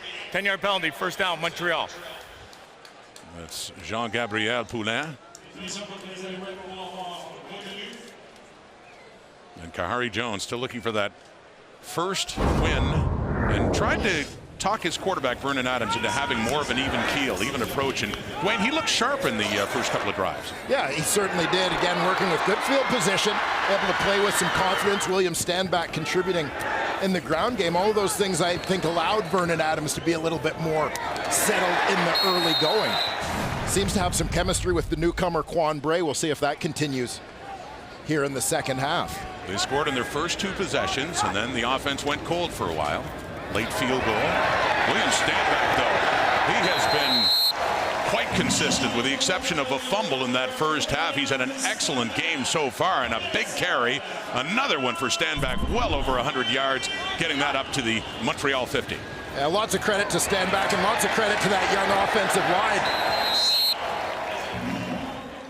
The Stanback on that one wasn't touched until he was into the secondary.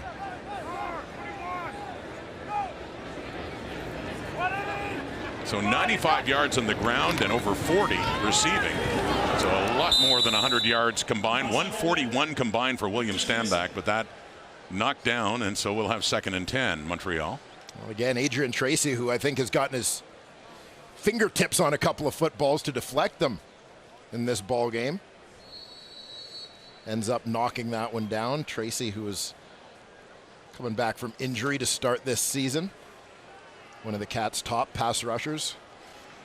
They bookended him this year with Jagarad Davis, which should benefit both of those guys in terms of their numbers. Second down. Big one, too, for Adams. Under pressure, gets away. Vernon Adams on the run. First down. More inside the 40 before he is finally taken down there by Cariel Brooks. So Vernon Adams using his feet, and we've seen that good side of his quarterback play in the past. Yeah, and I love seeing this from Vernon Adams, and the thing I like about it is it's not a case where he's forcing it. We talked to Vernon about this yesterday, where he said, you know, in college, he used to run all the time, and for the most part, he was a lot faster than the defenders. But he says, up here, you know, the linebackers are faster, the defensive ends are faster. It's harder to run away from people, but you've got to pick your spots a little bit more, and you know, as a quarterback, you have to become a more effective passer because you can't rely on your ability to extend plays all the time. That inside handoff to Steph Logan goes nowhere. It's lost yardage. They scrimmaged from the 42. That ball is put down at the Hamilton 46. So a loss of 4 and a 2nd and 14 coming up here. And once again, when you're looking at that point in the field, can make the difference between a field goal try or not. And a 5-point deficit for Montreal. Yeah, positive yardage on this, even if they don't get a first down, is critical in terms of trying to narrow that deficit. So another big second down, Alouettes. But they're in it. A lot different story than last week. And over the middle, and it's Quan Bray in his debut in the new Alouettes home uniforms, and he gets it down just inside the Hamilton 30, or about the 30-yard line. Well, this is a young man who impressed during the preseason. Saw him catch a touchdown pass here against the Ottawa Red Blacks. 7 catches, 44 yards. Quan Bray, new name. William Stanback, he's been around a while, and he's having a night. But short yardage there, only 1 yard gain on that first down for Montreal, but definitely within Boris Bede's range now, of course, inside the 30. Well, I started to talk earlier about Vernon Adams and that running ability, and that, you know, him learning not to try and force it or not rely on it, but the way he described it is, we'll kind of save it for when I need it. And definitely in that instance, he needed it, and it's the kind of thing that'll keep the defense honest, is making sure they stay in contained rush lanes on him. Throwing again to Eugene Lewis, makes a good move after the near tackle there by Brooks, and that extra effort gets another Montreal first down inside the 20. Alouettes on the move, starting the second half, just over 10 minutes to go in the third quarter. A quick hitter to Eugene Lewis out on that sideline, high percentage pass. Quick lateral move makes the first defender miss. A stiff arm effort there to pick up a couple extra yards as he battles with Delvin Breaux.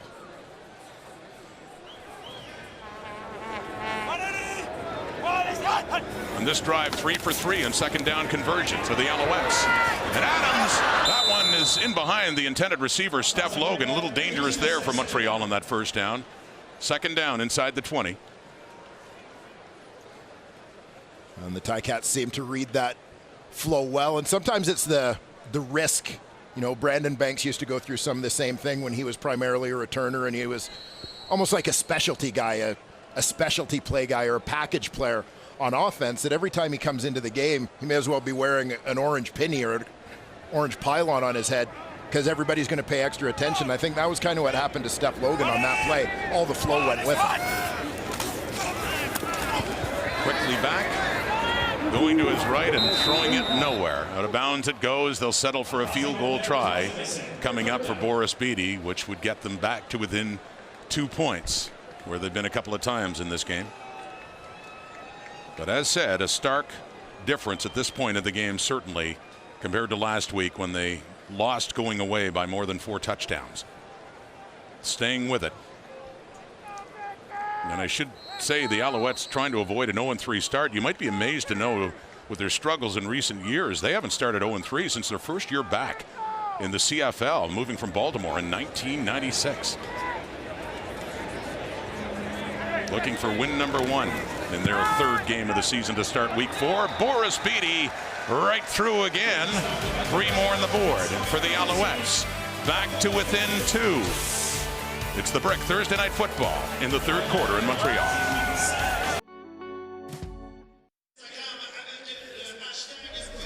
And we certainly hope you enjoyed the halftime entertainment, the Thursday Night Concert Series. Montreal's own Zach Zoya standing by now with Brody Lawson.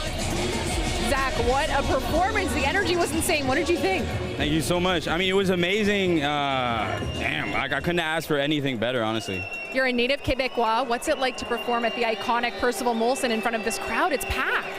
Definitely a huge honor. This definitely something off my bucket list, so thank you so much to everybody that came and supported. Guys, I also think we have a new signature move. Can you show it to us for one last time? Let's do a little something for it. All right, back to you guys. Brody, I'm trying it, but I can't get my feet off the ground. Dwayne's doing a better job of it. I enjoyed the show. I thought the halftime absolutely. show was terrific. Yeah. One of my favorites since the Thursday Night Concert Series started. Crowd seemed to respond very well to it as well at halftime. Zach Zoya. And try that move a little later on, partner. Rolling out. Second down and 10 is Jeremiah Masoli, and he's taken down there. Nothing doing. There's a veteran, John Bowman, getting it done for Montreal. Chasing him down and taking him down. Well, the Alouettes have nice execution of the twist between end and tackle on the right side of that D-line. It frees up Bowman to work inside and track down Jeremiah Masoli. 2 straight 2-and-outs to start this half for the Hamilton Tiger Cats. Nice high punt down to Logan from Hiralahu.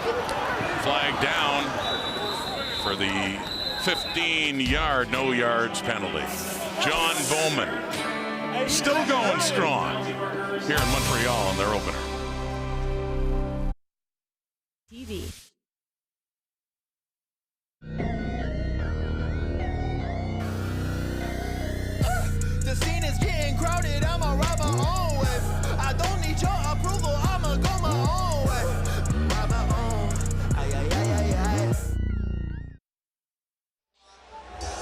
spoke too soon on the penalty, not no yards against Hamilton. It was unnecessary roughness for Montreal's Etienne Moisin. So that pushes the Alouettes to start this drive. Back just the brink of their end zone. It'll start at about the 6. They produced a field goal in their last drive to get within 2. After an Alouette field goal, they're trying to follow that up. William Stanback does it nicely. He's over 100 yards on the ground tonight alone. Very productive evening for number 31 in the blue and red. Well, watching Stanback run the football, it's hard sometimes not to turn into a little bit of a fan. I just love how physical a runner he is, but then you have those moments when he gets out in the open field. There's this deceptive breakaway speed that he possesses as well.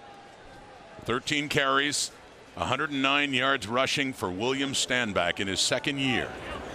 Always has that forward lead. The pile's always moving in his direction. Passing quickly. B.J. Cunningham turns around and finds daylight. Frankie Williams chasing him down, but not until Cunningham gets down to the Hamilton 45. Another big play for that Alouettes offense. Oh, terrific. Coming off great production on the first down run to get them out from under the goalpost. Right there, the defender, Brooks, overruns the play a little bit, allowing Cunningham to spin off and turn it upfield, and if not for the speed of Frankie Williams, that might have gone a longer way. Gain of 45, and they mark it at the 46 of the Ticats. So already back in the cusp of scoring range here. Standing in midfield to get it away is Adams. Oh, nearly intercepted. My goodness. Frankie Williams would love to have that one back. In and out, but a flag is down back in the Montreal backfield where Adams was getting rid of the football. So it may not have mattered. Adams under pressure ends up a little bit off the mark. May not only dodge the bullet on the interception, but is going to gain positive foul, roughing yards the passer. Hamilton, number 99, 15-yard penalty, automatic first down. That is David Dean in his first year out of Virginia, and the one thing Frankie Williams can say is it wouldn't have mattered had he caught the ball. And I don't think this one's a case where it's an issue with the timing, but rather the location of the contact, high hit. You saw Vernon Adams saying he hit him in the face mask. Drive continues on penalty. Right there for Quan Bray, and gets near another Montreal first down. He had 7 catches for 45 yards, and then tack on the yardage that he just picked up on that play in a second and about a foot and a half. Quan Bray, first year out of Auburn, his CFL debut. This is a guy who spent a little bit of time in the National Football League. Terrific success story, Quan Bray. Have a little bit more on him later. Short yardage. That is just kept by Vernon Adams and keeps the drive going. Down by 2. And certainly in position to take the lead again, which they held for the first quarter and a half. Montreal did.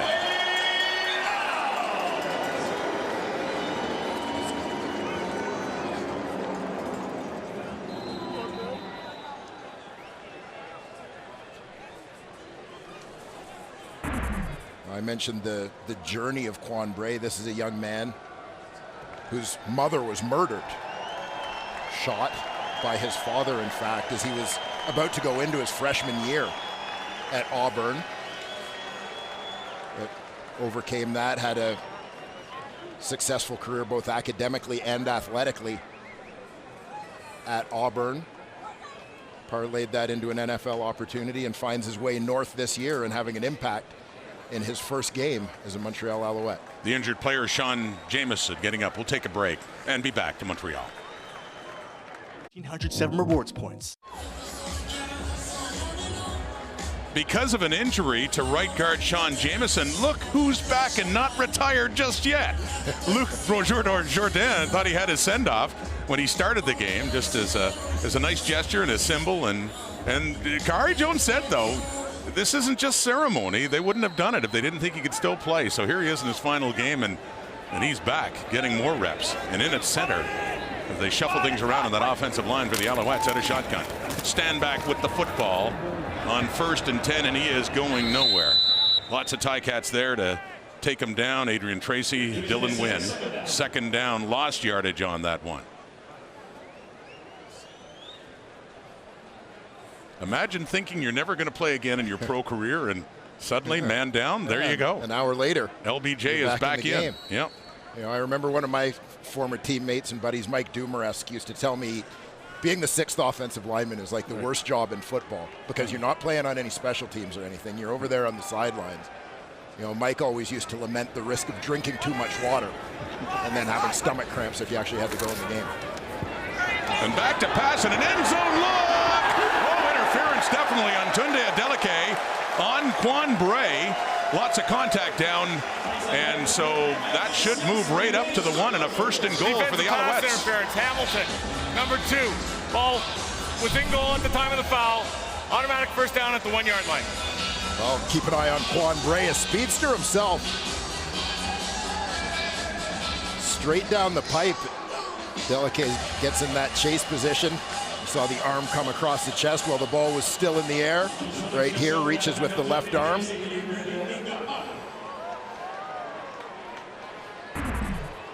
Quan Bray certainly making his presence known in his first regular season game as a CFLer.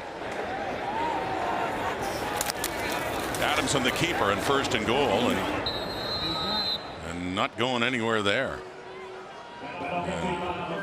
Rodur Jourdain involved in the action. Our producer Chris Edwards had a good idea, Dwayne, that maybe they, you know, it's too bad they couldn't find a way to give it to LBJ for a touchdown. I think this game might be a little too close for them to be playing around that way. Is that really the best idea our producer Chris Edwards has? He's got a lot of great ideas. Except for dinner last night, he says. No, the Alouettes cannot afford to play around. They need the blocking of number 58, the veteran in his final game. They need the push. They need the touchdown. They're down by 2. They have a great chance to take the lead again against a team that hasn't lost this year. On the toss to Stanback. And he has his 2nd touchdown of the night. And Montreal leads again.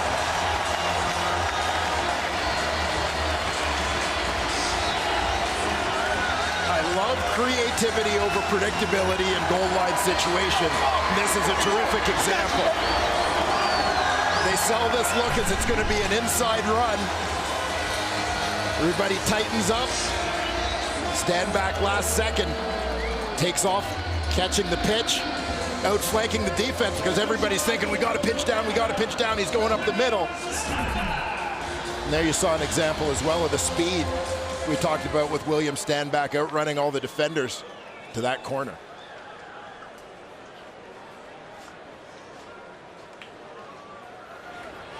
What a night for William Stanback. They'll go for 2. And a jump ball falls down incomplete. Frankie Williams there along with Felix Faubert-Lossier, the ex-Hamilton Tiger Cat. But William Stanback, over 100 yards on the ground, a couple of touchdowns, almost 50 yards receiving as well. And most importantly, the Alouettes lead the Ticats in the 2nd half by 4. On CTV and TSN. Well, there's the man of the moment, William Stanback, with his 2nd rushing touchdown of the game. Keep an eye here as B.J. Cunningham motions. The defender has to follow him. You see all the space that this creates out on the perimeter on the left side. Eugene Lewis does a nice job blocking on the edge. Doesn't necessarily have to seal Richard Leonard. He just has to get enough to slow him down. He does a perfect job, knows when to let him go so it doesn't become holding. And Stanback just outruns him to the goal line. And the Alouettes certainly not laying down in this one. They lost it by 31 points last week. A much different outcome here in Thursday Night Football in Montreal. Frankie Williams, his team now playing from behind again. And another aspect is this man, Luc Brodeur-Jourdain, who thought he was done for the night, but an injury in the O-line brought him back in, and then his involvement here on the touchdown. Well, scores the takedown in the middle. Gets to celebrate with the boys one more time. Shortest retirement ever. It is. Third quarter total yards. How about this? Montreal 129, Hamilton nothing. Remarkable.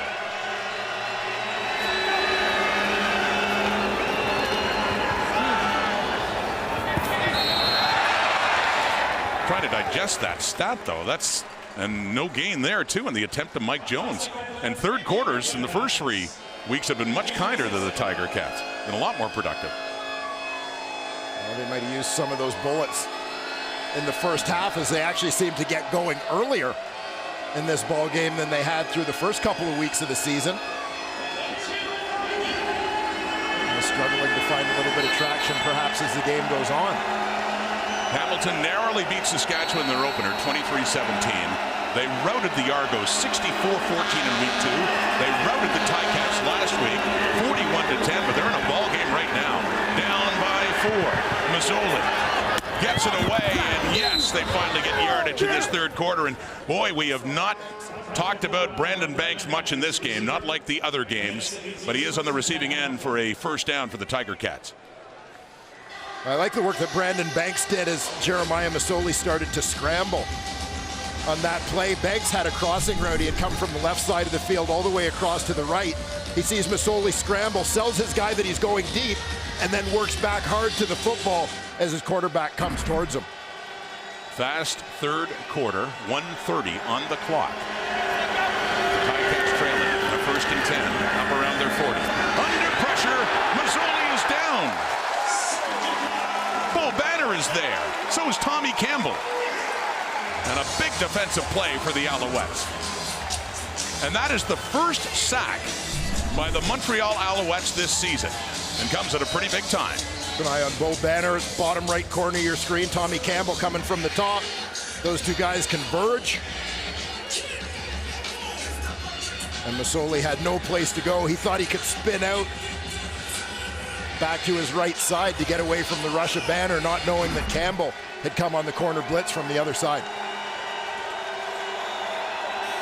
2nd and 23. Big defensive play, Alouettes. Trying to keep the pressure on. Mazzoli gets away. Looks like he had Mike Jones, but it falls incomplete regardless. And on that turn of events, the punting team comes on for the Tiger Cats in the final 33 seconds of this third quarter. Montreal Alouettes with a terrific third quarter.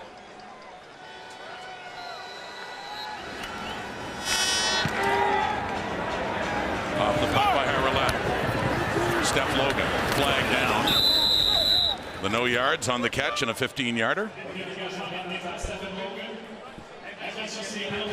Well, the biggest and newest movies are on Crave. Don't miss this year's Oscar winner for Best Animated Feature, Spider-Man Into the Spider-Verse. Now streaming. Subscribe now at crave.ca. See, I tried to read that like Dwayne Ford. Only Rod Black can get Dwayne Ford to read a promo. I wasn't able to do it. I have to be feeling it. You got to be feeling it. You're not yet. I'm going to keep trying. Yeah, I've got something special for some promos. I like the way you do promos. That's trying to do that one. Well, not the no yards, a holding penalty against the Alouettes to push them back to the 34. But back with the ball and with the lead, 22-18 as the seconds tick away until three-quarter time. Looking like Montreal will take a lead into the fourth quarter. There he goes again. 2 touchdowns, over 100 yards rushing, and much, much more. William Stanback out at the 25. What a night for 31 of the Alouettes. William Stanback has been an absolute monster. You heard Kahari Jones tell us earlier that they wanted to get number 31 more involved in the game. And number 31, William Stanback, is thriving with the increased workload. 49 yards on that run. 49 yards, over 150 yards rushing on the night. close to 50 receiver. 200 yards combined, looking to keep it going, heading into the fourth quarter in Montreal. Burger King. Sweatshirt. After 3 quarters a week ago in Hamilton, the Alouettes were starting to get blown out. A very different story as they take a 4-point lead into the fourth quarter. And Dwayne, more big production from William Stanback. Yeah, William Stanback has been unbelievable in this ball game. It just seems like every run, first of all, the offensive line is doing a pretty good job that he's not getting touched in the backfield. But Stanback is a guy who is rarely going to be brought down by first contact. When you talk about yards after catch for receivers, yards after contact are what stands out when you talk about running backs. And William Stanback is terrific at that. Arm tackles are not going to get it done against this guy. Coming off a 49-yard run, his rushing total over 150. You combine that with his receiving total, he's at 202 for the night with a quarter still to go. He scored 2 touchdowns. He is certainly helping the Alouettes' cause as they look for win number 1 for him, for his head coach, Kahari Jones, too. Helping the Alouettes chew up the clock in terms of that time of possession. Third quarter, the Alouettes had the ball for 10 minutes and 59 seconds, limiting Hamilton to just 4:01 with the football. Hard for Brandon Banks and Jeremiah Masoli and the rest of the gang to make plays when they're standing on the sidelines. Such a different story for the Ticats compared to weeks 2 and 3 when they were winning going away at this point in time of the game. Adams looking for more. Looking to the end zone. Oh, the coverage is tight. Eugene Lewis is the intended receiver. No flag down. Good coverage there by Delvin Breaux. Second down. Alouettes not afraid to test Delvin Breaux. They look like they're looking to see on the challenge. And a challenge flag is out for Montreal. Kahari Jones thinks it was interference there by Breaux. Keep an eye on the outside. Number 1 receiver is Eugene Lewis. 1-on-1 against Breaux. And I will admit it, live speed, I thought that contact might have come a little early as the ball arrived here. As Breaux ran up on his back, I think you're going to see this call go in favor of the Alouettes. Montreal is challenging the previous play for defensive pass interference on their player number 87. Yeah, this will be reviewed. You're right. Looking at it again, he got there before the ball came down, so they've already benefited from a big interference call that got them down to the 1, leading to the late touchdown in the third quarter by William Stanback that gave them the lead. And now it looks like another big PI call is going to go their way on this challenge by Kahari Jones.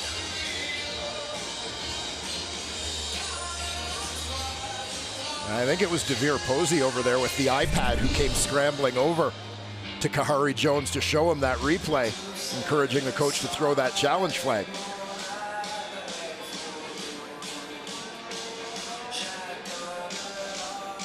Again, you'll see Lewis slowing up to try and get in position to catch the ball. Breaux with his back turned sort of overruns him, runs into his back. Creating contact in what I anticipate will be a defensive pass interference flag. Big call, too, and an opportunity for Montreal to possibly make it a 2-score game here early in this fourth quarter. So looking like the challenge will succeed as we await the announcement. As we await the call, is it pass interference, Al Bradbury?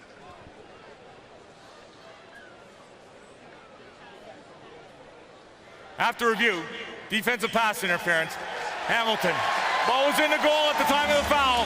Ball will be placed at the 1-yard line. Automatic first down. Delvin Breaux called in the pass interference, and for the second time this half, a big PI takes Montreal down to the 1 of the Hamilton Tiger Cats. They punch it in. They got a 2-score lead.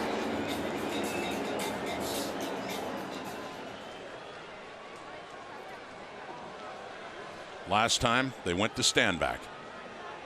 In the first quarter, they went to Stanback. What do you think they're going to do here, Rod? Vernon. Vernon tries to push it. Couldn't do it the last time in that situation, but he does. as we have a touchdown. Montreal Alouettes, another one. The quarterback on the keeper. This game is looking like a keeper for the Alouettes if they can just hang on. Of course, in the CFL, you never know, but this is not something a lot of us would have anticipated at this point in time, early fourth quarter, and a lead of at least 10 points. And I'm not giving you credit for the correct prediction on what they were going to do, because they moved everybody out of the backfield. They left no doubt that it was going to be a quarterback. Yeah, but didn't I call it before that? I don't think we need the judges ruling on that. We'll have to rack that back sometime and see. Yeah, maybe I waited a little too long to make the prediction. 3 plays, 76 yards for the Montreal Alouettes, including, once again, aided and abetted by a big pass interference call against the Hamilton Tiger Cats. That one, Delvin Breaux on Eugene Lewis, that put it down to the 1. I'll tell you what, the last couple of weeks, it seems to me that the Alouettes have challenged Delvin Breaux a little bit more than teams typically have the last couple of seasons. Went after that time, and it ultimately paid off. Boris Beatty with the conversion, 28-12. A 12-point Montreal lead. What a night for Vernon Adams. Celebrating in style. There's a gift for somebody from the Brick Thursday Night Football. Starting Tuesday, only on CTV. Thursday Night Football on TSN is presented by the Brick, saving you more. Turns out I'm neither a psychic nor a math major. That would be 29-18, and that would therefore be an 11-point lead. Nonetheless, I was right about calling it a 2-score game for Montreal as Vernon Adams tries to fire me up here at Molson Stadium in their home opener. And it is looming right now as a memorable night for the home crowd and the home team. With that much time to go in the fourth quarter. Very quick drive in the fourth. Back to their lead off the foot of Beatty. Down for Frankie Williams at his 5. Ticats suddenly have some work to do.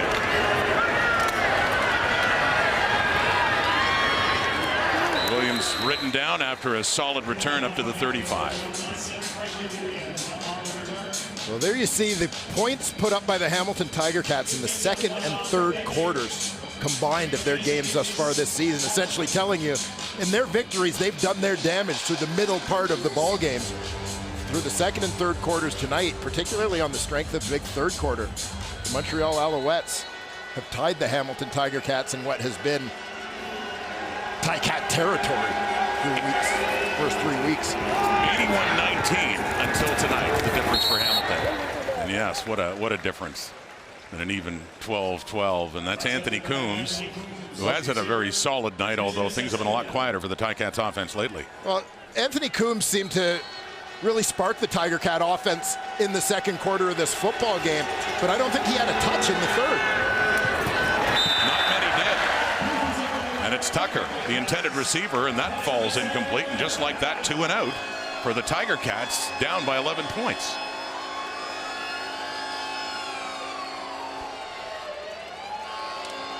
Well, still lots of time left in this ball game. At over 13 minutes, but all of the momentum favoring the Montreal Alouettes here. They've done a terrific job, Rod, in this football game from a defensive perspective of limiting the big plays. They've kept Hamilton from breaking any big ones.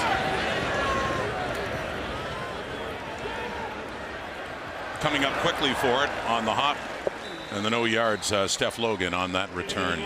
Williams stand back. He was a backup to Tyrell Sutton last year. Sutton got traded to BC, and it is certainly Stanback's job now. He's made the most of it tonight. You're getting a full indication of what the Montreal Alouettes brass saw in Williams Stanback and gave them the confidence to trade Tyrell Sutton last season. Williams Stanback is the real deal.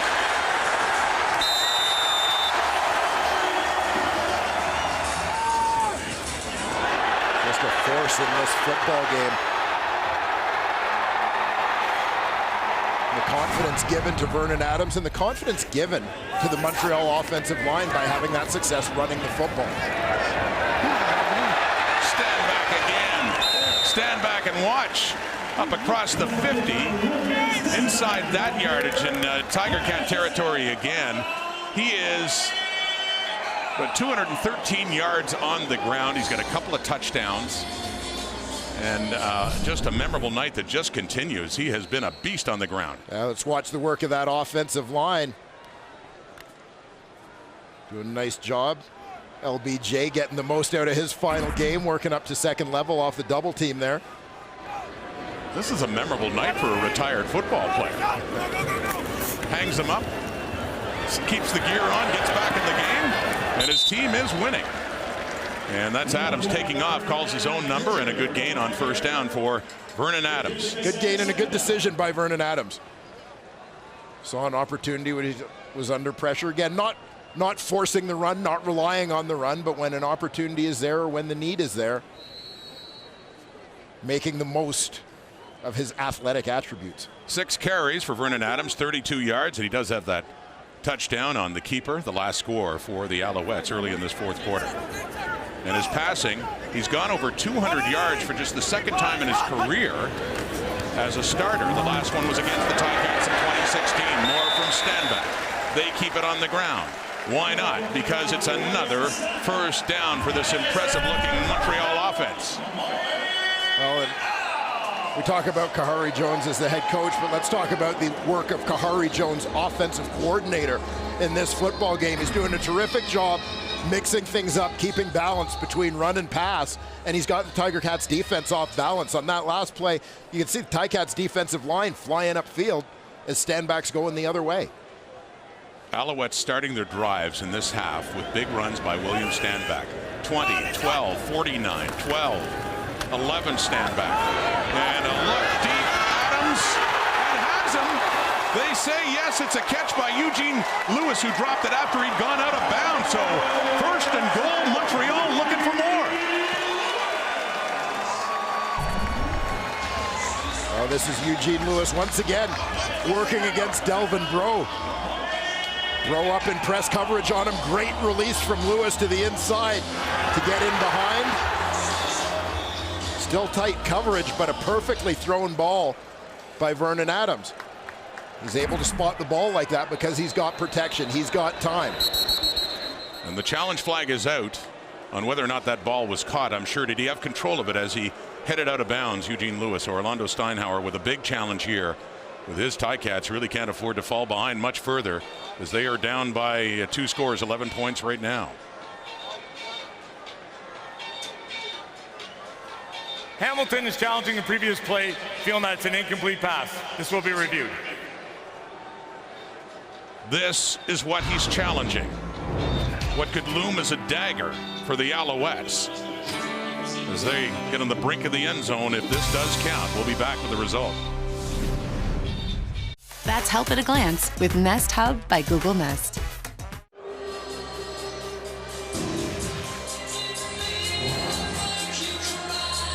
Was it a catch by Eugene Lewis, or is it incomplete? This is a big one, especially for the Ticats, their challenge. And here's Al Bradbury. After review, the ruling on the field has been overturned to an incomplete pass. It's second down at the 36-yard line. Second down. A big challenge by Orlando Steinhauer, ruling that Eugene Lewis did not have possession of the ball, dropping it after he hit the ground, falling out of bounds, Dwayne. Yeah, and let's take a look here. You know, we often talk about surviving that contact with the ground. The argument I'm going to make here in terms of, regardless of what the interpretation is, perhaps what the interpretation should be, if he has control of the ball before he goes out of bounds, doesn't matter what happens once he's out of bounds. And it certainly is a significant challenge, although there is a late flag down. Vernon Adams was hit after he threw it, that pass falling incomplete. So perhaps this drive will continue when it looked like the Alouettes had been reduced to third down.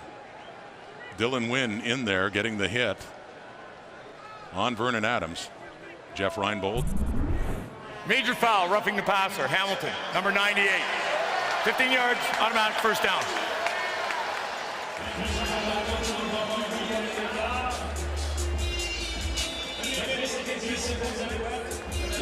Dylan Wynn, just after Adams got rid of that football. Yeah, late arrival on the scene. Penalties have been very costly for the Tiger Cats, especially in the second half. That sustains a drive. It would have been a field goal situation instead, and they kill more on the clock as well to get down near 10 minutes in a 1st and 10, and contact right at the line of scrimmage. The ball was being snapped, and it's Stanback again. William Stanback, a hat trick of touchdowns. He's a bad man, William Stanback.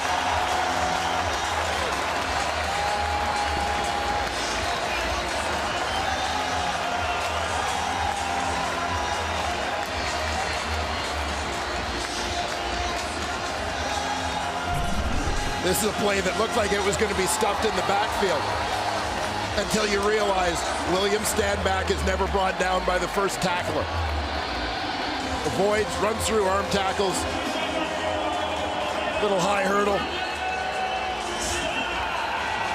and into the end zone.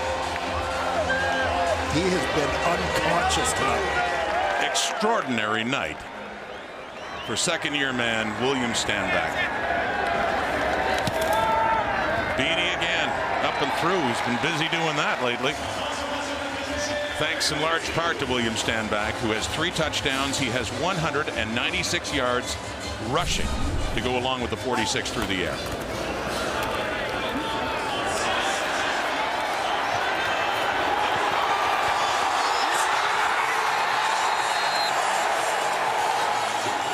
Well, you can't take him high because he'll run through that. You try to take him low, he goes airborne. It's a terrific effort from William Stanback. And he is getting very close to something else, my friend, a name you and I both know well. The last Alouette, he's at 196 now with that touchdown. The last Alouette to rush over 200, a guy by the name of Mike Pringle. And that was close to 21 years ago, October 17th, 1998, against Toronto. And he was a legend on the ground in the CFL. Certainly was. Retired as the CFL's all-time leading rusher. If William Stanback doesn't already know, someone should explain to him what an honor it would be to be put in the same company as one Mike Pringle, one of the legendary running backs in Canadian Football League history. Will take a lot more than that to compare a career, of course, as they fake the reverse, and Frankie Williams is still going. And he does get it up across the 30 for the Ticats. But as far as a single game goes, you can put that performance by Stanback at this point in time just about up against anybody. A very impressive night for this young man. I think most observers would have told you coming into the season that for the Montreal Alouettes to be successful, they were going to have to ride number 31 a little bit. And that has come to fruition tonight. I don't know how many people saw this coming on this Thursday night in Montreal after the beatdown the Ticats laid on the Alouettes, and they could have won by more than 31. There was a goal line stand. There was an interception in the end zone as the Ticats were trying to go in again. They could have won by more. Well, what a difference a week makes.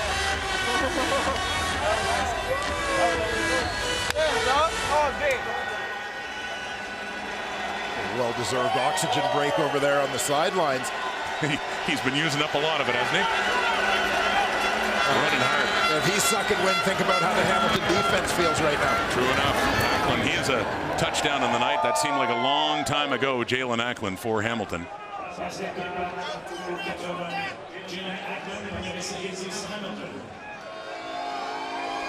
That was back in the first quarter. And they need to work tempo now. They're down by 18. 36-18 Montreal. 8:15 on the clock in the fourth quarter. Ticats at risk of losing for the first time this season. It's Malik Irons. If you didn't know, Sean Thomas Erlington, the big story in the offense for the Tiger Cats coming into this game, and a Montreal native, anticipating a big showing from his family and friends, unfortunately injured and did not return. There he is now, but a very disappointing night for him, and of course a couple of levels now. But for the Ticats and the crowd, fans, including many cheering him on. A difficult one, and hopefully that injury is not too severe. Mazzoli to a wide open Jalen Ackland down inside the 25 for the Alouettes.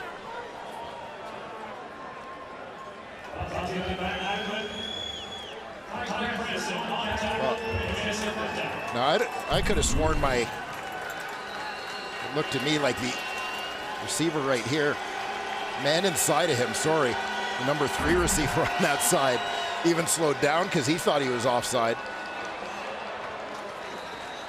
Sometimes when you watch the waggle, you swear it happened so many times and you slow it down and realize it didn't, but on that time you're right. That was Ticats got away with it. That was a head start, if ever there was one.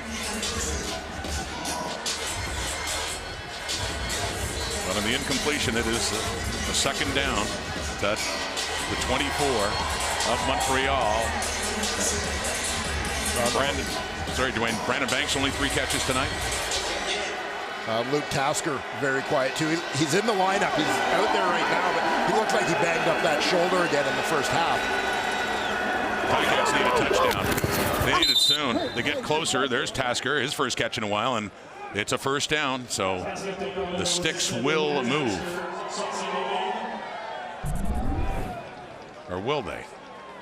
Looked like he had enough from that point of view. Yeah, he appeared to be right at that marker. So they still haven't advanced the scrimmage marker yet. Chain gang. Now there they go. Slow off the mark. They say they're making a liar out of me. Inside the 15. Right about a 10-yard catch for Luke Tasker. And now the Tiger Cats obviously need to get points here. They got to score. But the other thing that's big here is by actually putting together a drive, which they hadn't at all in this second half, they actually give their defense a bit of a chance to get a break and maybe have a strong defensive series and get a quick stop as well.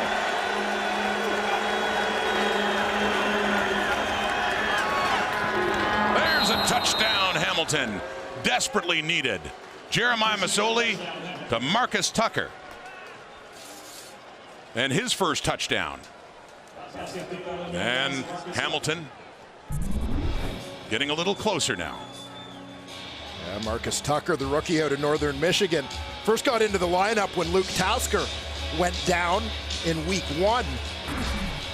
And then with the injury to Braylon Addison, was able to stay in the lineup with Tasker returning this week.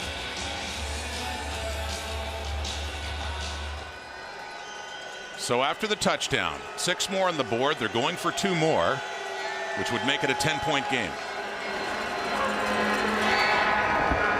Lobbing it in for Tucker again, who catches all 8 of those points. The touchdown, the 2-point convert after a 7-play, 74-yard drive in just under 4 minutes. Not over yet, but the Ticats still need a couple of scores here in the Brick. Thursday Night Football, 5:20 to go in Montreal.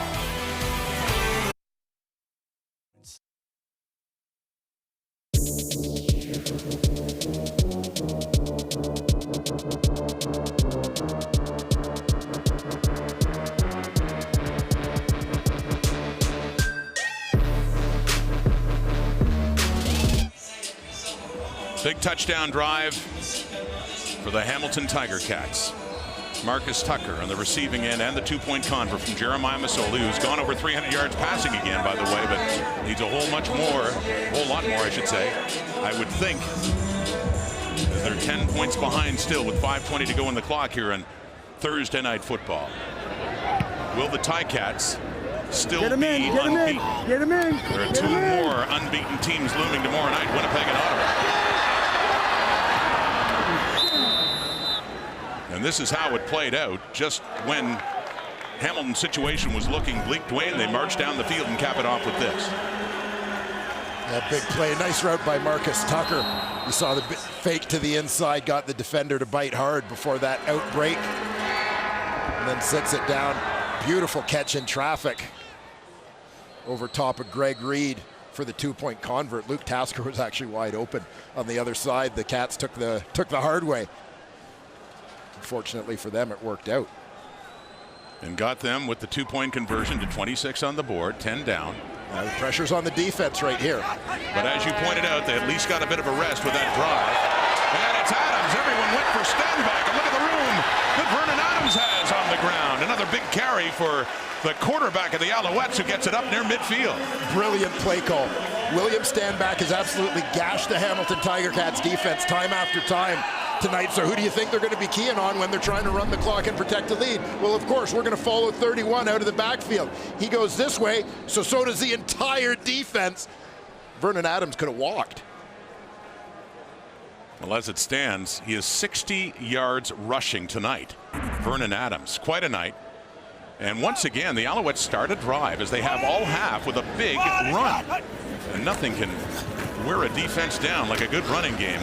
Montreal has certainly had that now, though not much doing right there on first down. But the clock becomes an enemy to the Ticats too, as it keeps ticking, and it's now under 4 minutes to go. Well, the combination of clock and field position, quite frankly. I mean, even if the defense were to get a stop now, a good punt from Boris Beatty, and the Ticats have to go a long, long way to score. And they would need a touchdown and a field goal, at the very least. Or some would argue a field goal and then a touchdown. Oh, there you go. Bringing it up last week. Well, that piqued our interest Thursday night when Edmonton chose to go that route. They had trouble finding the end zone, though. And the Ticats at least have had more success that way, but that long pass falls incomplete. But that got a lot of people talking, that decision by the Eskimos.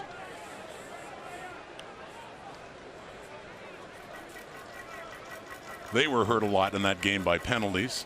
The Ticats have been hurt a lot in this game by penalties, especially those big PIs. Yeah, no, and I understand. A lot of people are going to question it. It's funny sometimes. Football, baseball, so many sports.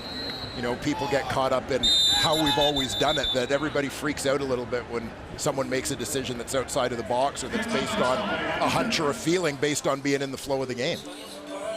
And they had a chance twice after the Harris fumble last week, at least to go for it, but they were just, it didn't look like they were going to find the end zone. They never did, and just couldn't rely on the Sean White field goals. Winnipeg's defense did a good job of not breaking after bending. Jeff Reinbold, special teams coach, out talking it over. And by the way, it's Brandon Banks back for the Ticats.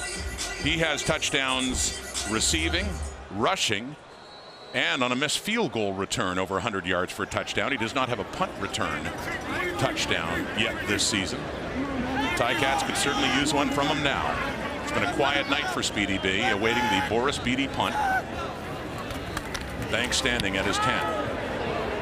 And they push him off to his left, and out of bounds it goes. No chance at all to get that ball. Magnificent, get a return. Magnificent punt from Boris Beatty. 45 yards and in a perfect spot to hem the Ticats deep. All right, tennis fans, Wimbledon action will continue tomorrow with more Grand Slam play. It's day number 5, coverage beginning at 6 a.m. Eastern, 3 a.m. Pacific, and it keeps rolling all day long. That is only here on TSN.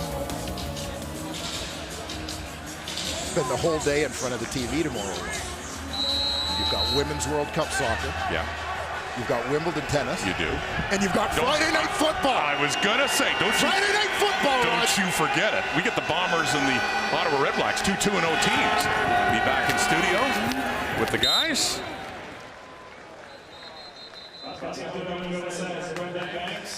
Brandon Banks, the touch there. And there's a flag. They discuss it back in the Hamilton backfield. 3:01 to go, but I'm sure the Red Blacks, this has piqued their interest too. Hamilton, Ottawa had the bye, so Hamilton at 3-0, and they'd be 3-1 tonight here in week 4, and the Red Blacks would have a chance to move to 3-0 if they could beat Winnipeg. Of course, Bombers thinking the same thing. A good matchup tomorrow night at TD Place in Ottawa. Following that, doubleheader Saturday, BC and Toronto, and then the Calgary Stampeders. The Dickinson. Saskatchewan, yeah, I mean, Big Brother Dave coming in. Version 1.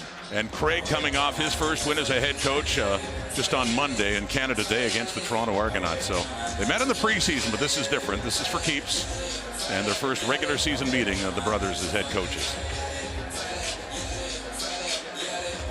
I love the head coaching story coming into tonight. We had great conversations yesterday with both Kahari Jones and Orlando Steinhauer, both getting their first chance to be a head coach in the CFL after many years as an assistant, and both of them with excellent careers as players too. Khari Jones, a Major quarterback. foul, unnecessary roughness. Hamilton, number 57. This will be applied at the end of the play.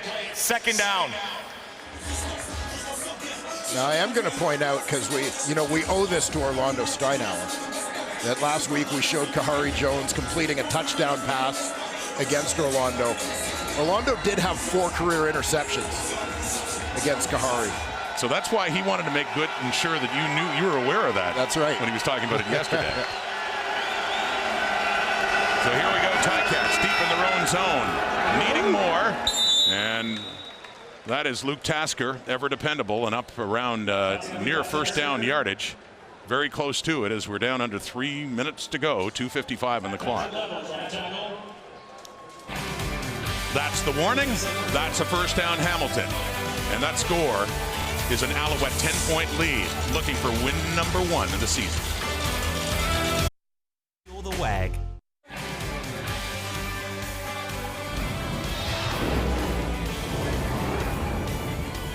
Hi, guys. Hey! All y'all backups. Y'all, and you don't got no real players. You know, y'all all system players. What up? Live on TSN.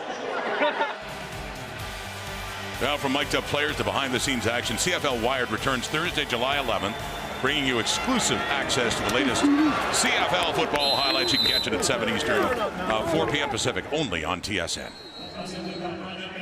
Then a flag down and a player down, a player down back in the Hamilton backfield after that play. Big gain on the play. I believe it's Chris Van Zyl.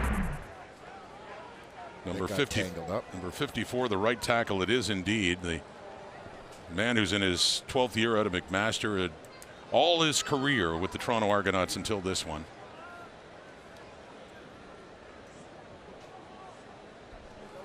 So for Chris Van Zyl, yeah, all of his games played with the Toronto Argonauts. Actually, originally a Montreal Alouette draft choice back in 2007. We talked a little bit about Chris last week. And the fact that he's one of the last men, he and Kelvin McCarty, the last 2 standing from that 2007 draft class. For Chris Van Zyl down here, the right tackle.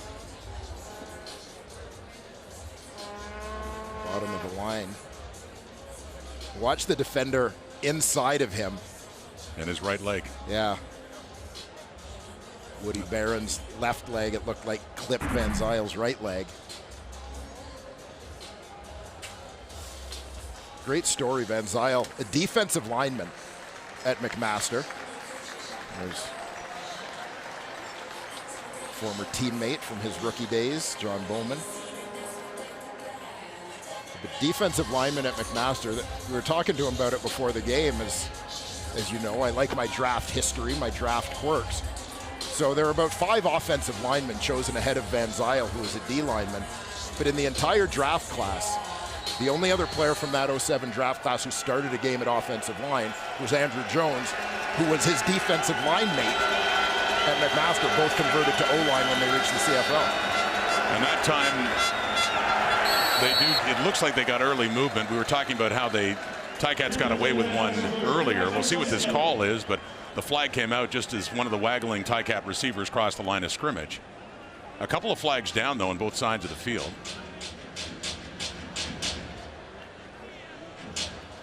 Offside, Hamilton, number 15. Penalty decline, second down. Yeah, they got Marcus Tucker that time. But it's interesting. You could be a defensive lineman through college and just switch over and have the pro career, especially the kind of career that he had. And is having. A guy who turned into a tremendous.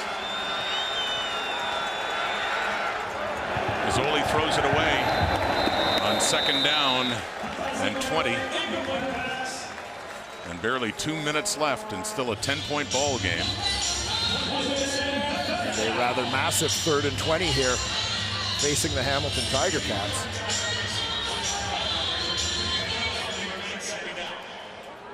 As an aside, Kay Okafor, who comes into the ball game at right tackle for Chris Van Zyl, another converted D lineman. Okafor out of St. FX.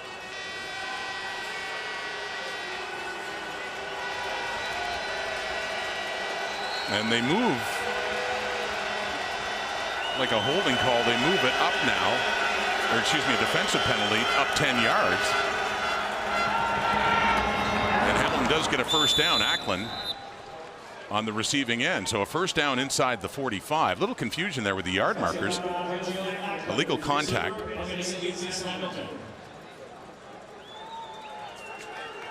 So a first down for the Ticats, 2:09 on the clock. The Cats doing everything in their power to make this ending interesting. Mazzoli under pressure, flushed out to the left, completes it to Tucker, who gets bumped, or Speedy B, excuse me, Brandon Banks on the receiving end, and gets up near another Hamilton first down, just under 2 minutes to go. How about the balance on Brandon Banks? There's a pretty good collision here. It actually looked like the Alouette defender, Glenn Love, kind of rolled an ankle or twisted a knee coming off of the collision with Banks. He's down on the field.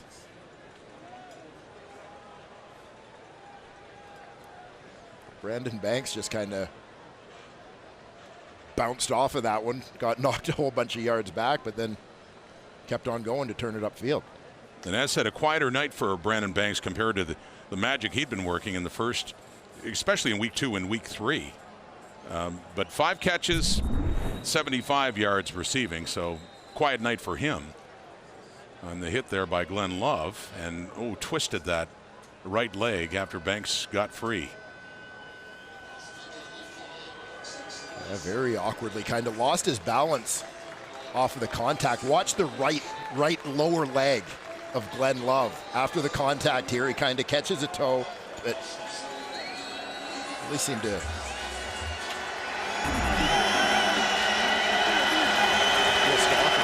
Second and 3, Anthony Coombs, first down Hamilton, a little bit more inside the 30. Ticats, 1:52 on the clock, needing a touchdown and a field goal, and a very similar dynamic, as Dwayne talked about earlier, to last Thursday night's game in Winnipeg with the Eskimos and the Blue Bombers, needing the 2 scores and running low on time. Can't go one without. Just inside the 30. On the first down, Mazzoli steps up, crosses the line of scrimmage. A flag is down as he's getting escorted out there by Patrick Levels. Clock down to 1:36.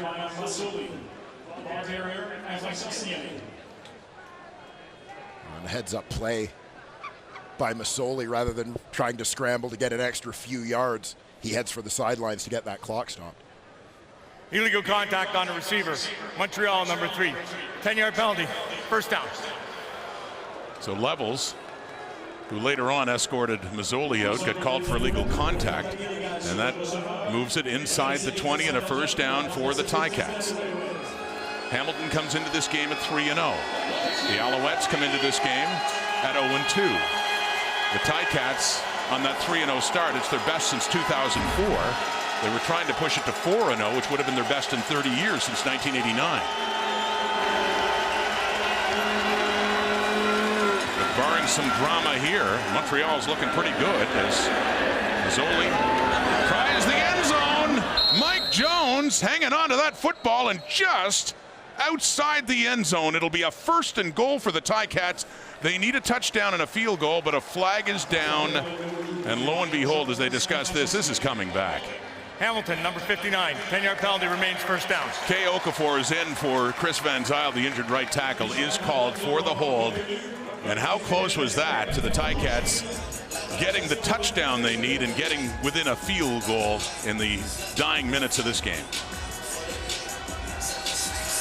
A terrific acrobatic catch as you see Okafor haul down his defender.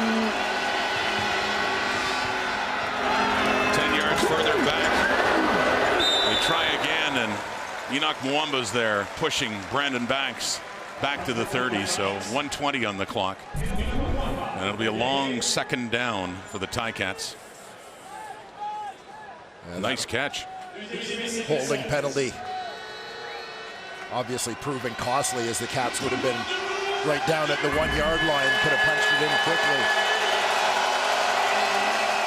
But instead having to chew some more time off the clock as they try to find the end zone. Fans here at Molson Stadium getting fired up. This is their home opener after 2 on the road, both in Edmonton and in Hamilton for the Alouettes in week 1. Montreal was down by a couple of touchdowns. They came back. They tied it at 25 with only a minute or so remaining. It was a late drive with Trevor Harris and the Eskimos to ultimately win it by 7. But they didn't make it easy on them. And then, of course, it was the 41-10 loss for Kahari Jones in Hamilton last week. But win number 1 is getting awfully close, 36-26. And I was talking about the history for the Ticats. It amazed me to see with their struggles lately that Montreal hasn't had an 0-3 start since 1996, and it's looking like they could avoid that tonight. Not over yet, though. Mazzoli, and just throws it away, and it'll be 3rd down with the field goal team coming on. Hiralahu, they need, as said, they need a touchdown and a field goal, so they'll kick their field goal on 3rd down now. If they get it, they'll be within a touchdown. Of course, they got to get the ball back with only 1:06 on the clock.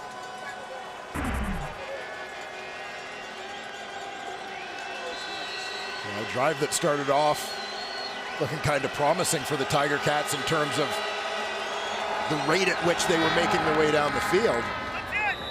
But things got bogged down. They shoot about a minute off the clock, only to settle for a field goal. Liram Hiralahu knocks through another one. 3 more on the board. And we do have a 1-possession game. Montreal leading it by 7 points. 36-29 with 1:03 to go. And the Ticats need their defense to help them out big time now and get the ball back.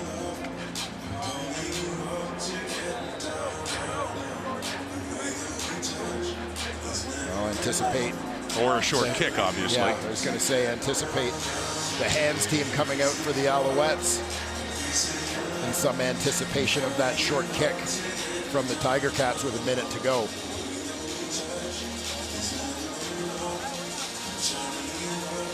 It's a brilliantly executed short kick last week in Calgary.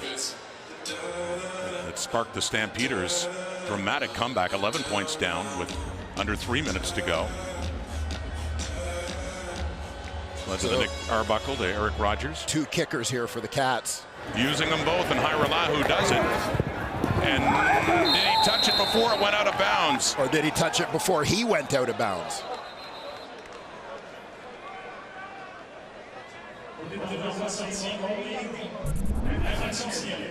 Chris Fry, the linebacker. So you see the 2 kickers.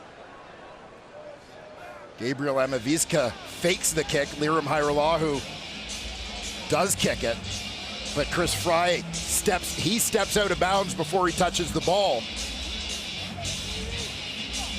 So this should go as illegal.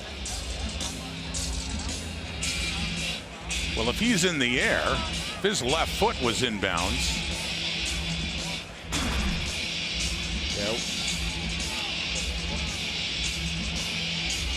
Yeah, we'll try to take another look here as to whether he stepped out of bounds, if he stepped on that line before he touched it.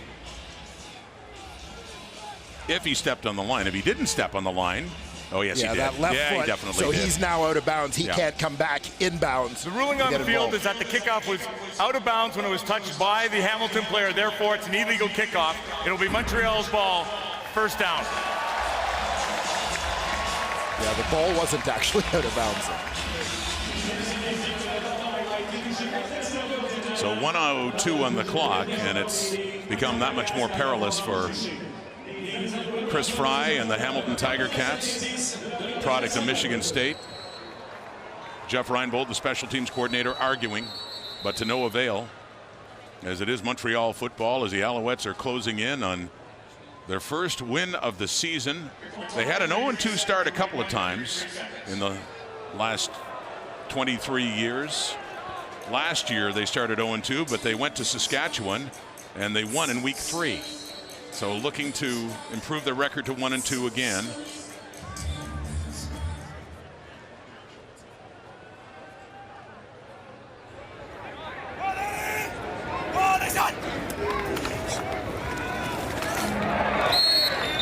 Stanback. Tremendous night on the ground, especially for the Montreal Alouettes. And that puts him over 200 yards. First Alouette running back to go over 200 since Mike Pringle in 1998. Remarkable night for number 31. Well, I think the Montreal Alouettes have found the formula that they want to follow. And that's going to be to rely heavily on William Stanback.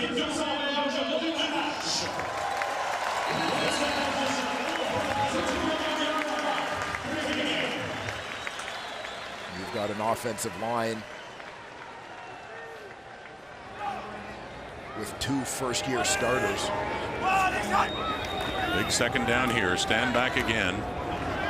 And they do stop him. They do prevent the first down. So 53 on the clock, and the Alouettes will be punting to hem them deep. And it'll be just seconds remaining for Jeremiah Masoli and the Hamilton offense to see if they can march the field. And they need a touchdown. Well, Jeremiah Masoli.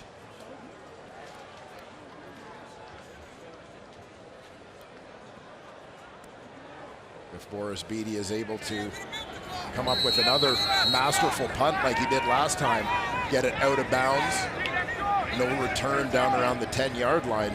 We saw Brandon Banks in the last return, but make no mistake, Frankie Williams is a dynamic returner too, and he's back there. He has a punt return touchdown in week 1. And it's partially blocked, and it goes into the hands of an Alouette, but yeah, that's Greg Reed, but to no avail. I mean, flag is down, but it is going to be good field position, at least much better field position for Orlando Steinhauer's Tiger Cats to work with just 30 seconds on the clock. They still need some magic, but it's just a little bit more possible now than it would have been had that punt hemmed them deep. Jeff Reinbold's special teams unit gets it done. Good push up the middle to collapse it. And it's Fry. That it is. Fry was the one that was called out of bounds on the short kick, the backup linebacker. So Chris Fry Jr. job. Yeah, using that left arm to fight off the block.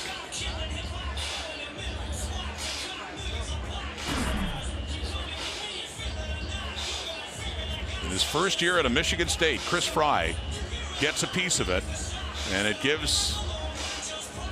The previous play is under review by the command center. As they review it again, they're going to take...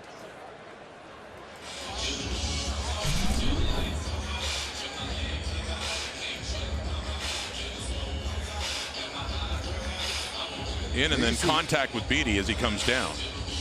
Yeah, I mean,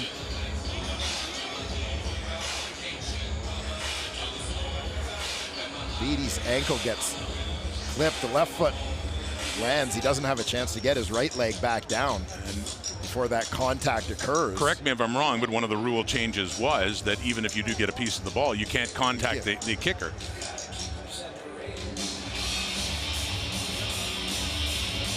So it's under review right now as he does roll into his plant leg. Yeah, before he was able to land and get his other foot back on the ground. That never used to be an issue if you got a piece of the ball.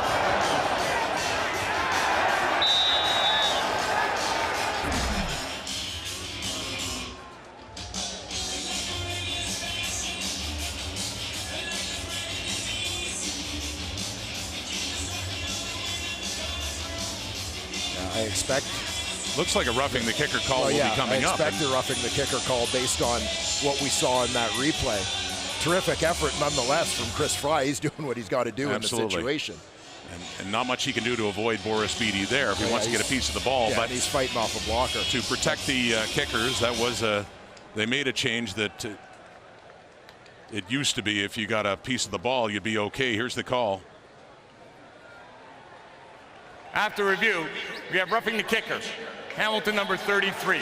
We also have no yards, Montreal 26. These will be balanced at the previous line of scrimmage, but it will be an automatic first down for Montreal. And that should just about do it. So another costly penalty, although this time it's a more understandable one. for Chris Fry as he made the effort and got a piece of the ball. But 30 seconds to go. Yeah, well, a couple of strokes of bad luck, quite frankly, for Chris Fry in the final minute of this football game as he makes a couple of terrific hustle plays on special teams, but it's just by a matter of inches, ends up unsuccessful on both. Victory formation for a team that has been in search of a victory. And look at that, Kahari Jones gets his first coach's bath, and I'm sure it feels good for one of the great figures in the Canadian Football League for over 20 years as a player from 96 to 08, and as a coach since then, first time as a head coach. You know, it's a hot night. I think in November that'd be a problem, but thankfully for that man, he doesn't have to wait till then. A nice hot night for the Montreal Alouettes, who had several hot spells, more than enough for a good victory and avenging that decisive loss in Hamilton a week ago. As Kahari Jones gets the first victory of his career, Luc Brodeur-Jourdain gets the last of his career. And what a retirement gift it is. He wouldn't ask for anything more but to come back into the game and be a part of this victory. The first for the Alouettes and the first loss for Orlando Steinhauer this season for the Hamilton Tiger Cats. Well, the Nissan Titan Player of the Game is brought to you by the Nissan Titan, official vehicle of the CFL. Well, is there any doubt? 23 touches in this football game, 249 yards from scrimmage, 203 of them on the ground, and 3 rushing touchdowns. William Stanback was absolutely the story. He set the tone for the Montreal Alouettes. He made life easier for Vernon Adams Jr., who turned in a strong performance. Great work from his offensive line, but William Stanback is tonight's Nissan Titan Player of the Game. Remarkable night for number 31 in his second year, his best game by far, and Vernon Adams has to feel good as he has his most productive night passing as well and running the ball for over 60 yards, so that team no longer unbeaten. There are 2 that still are, Winnipeg and Ottawa, and they meet on Friday Night Football tomorrow night at TD Place. What a night here in Montreal. The Alouettes get on the board with a 36-29 victory from all of us here at Thursday Night Football. Thanks for watching and have a great night.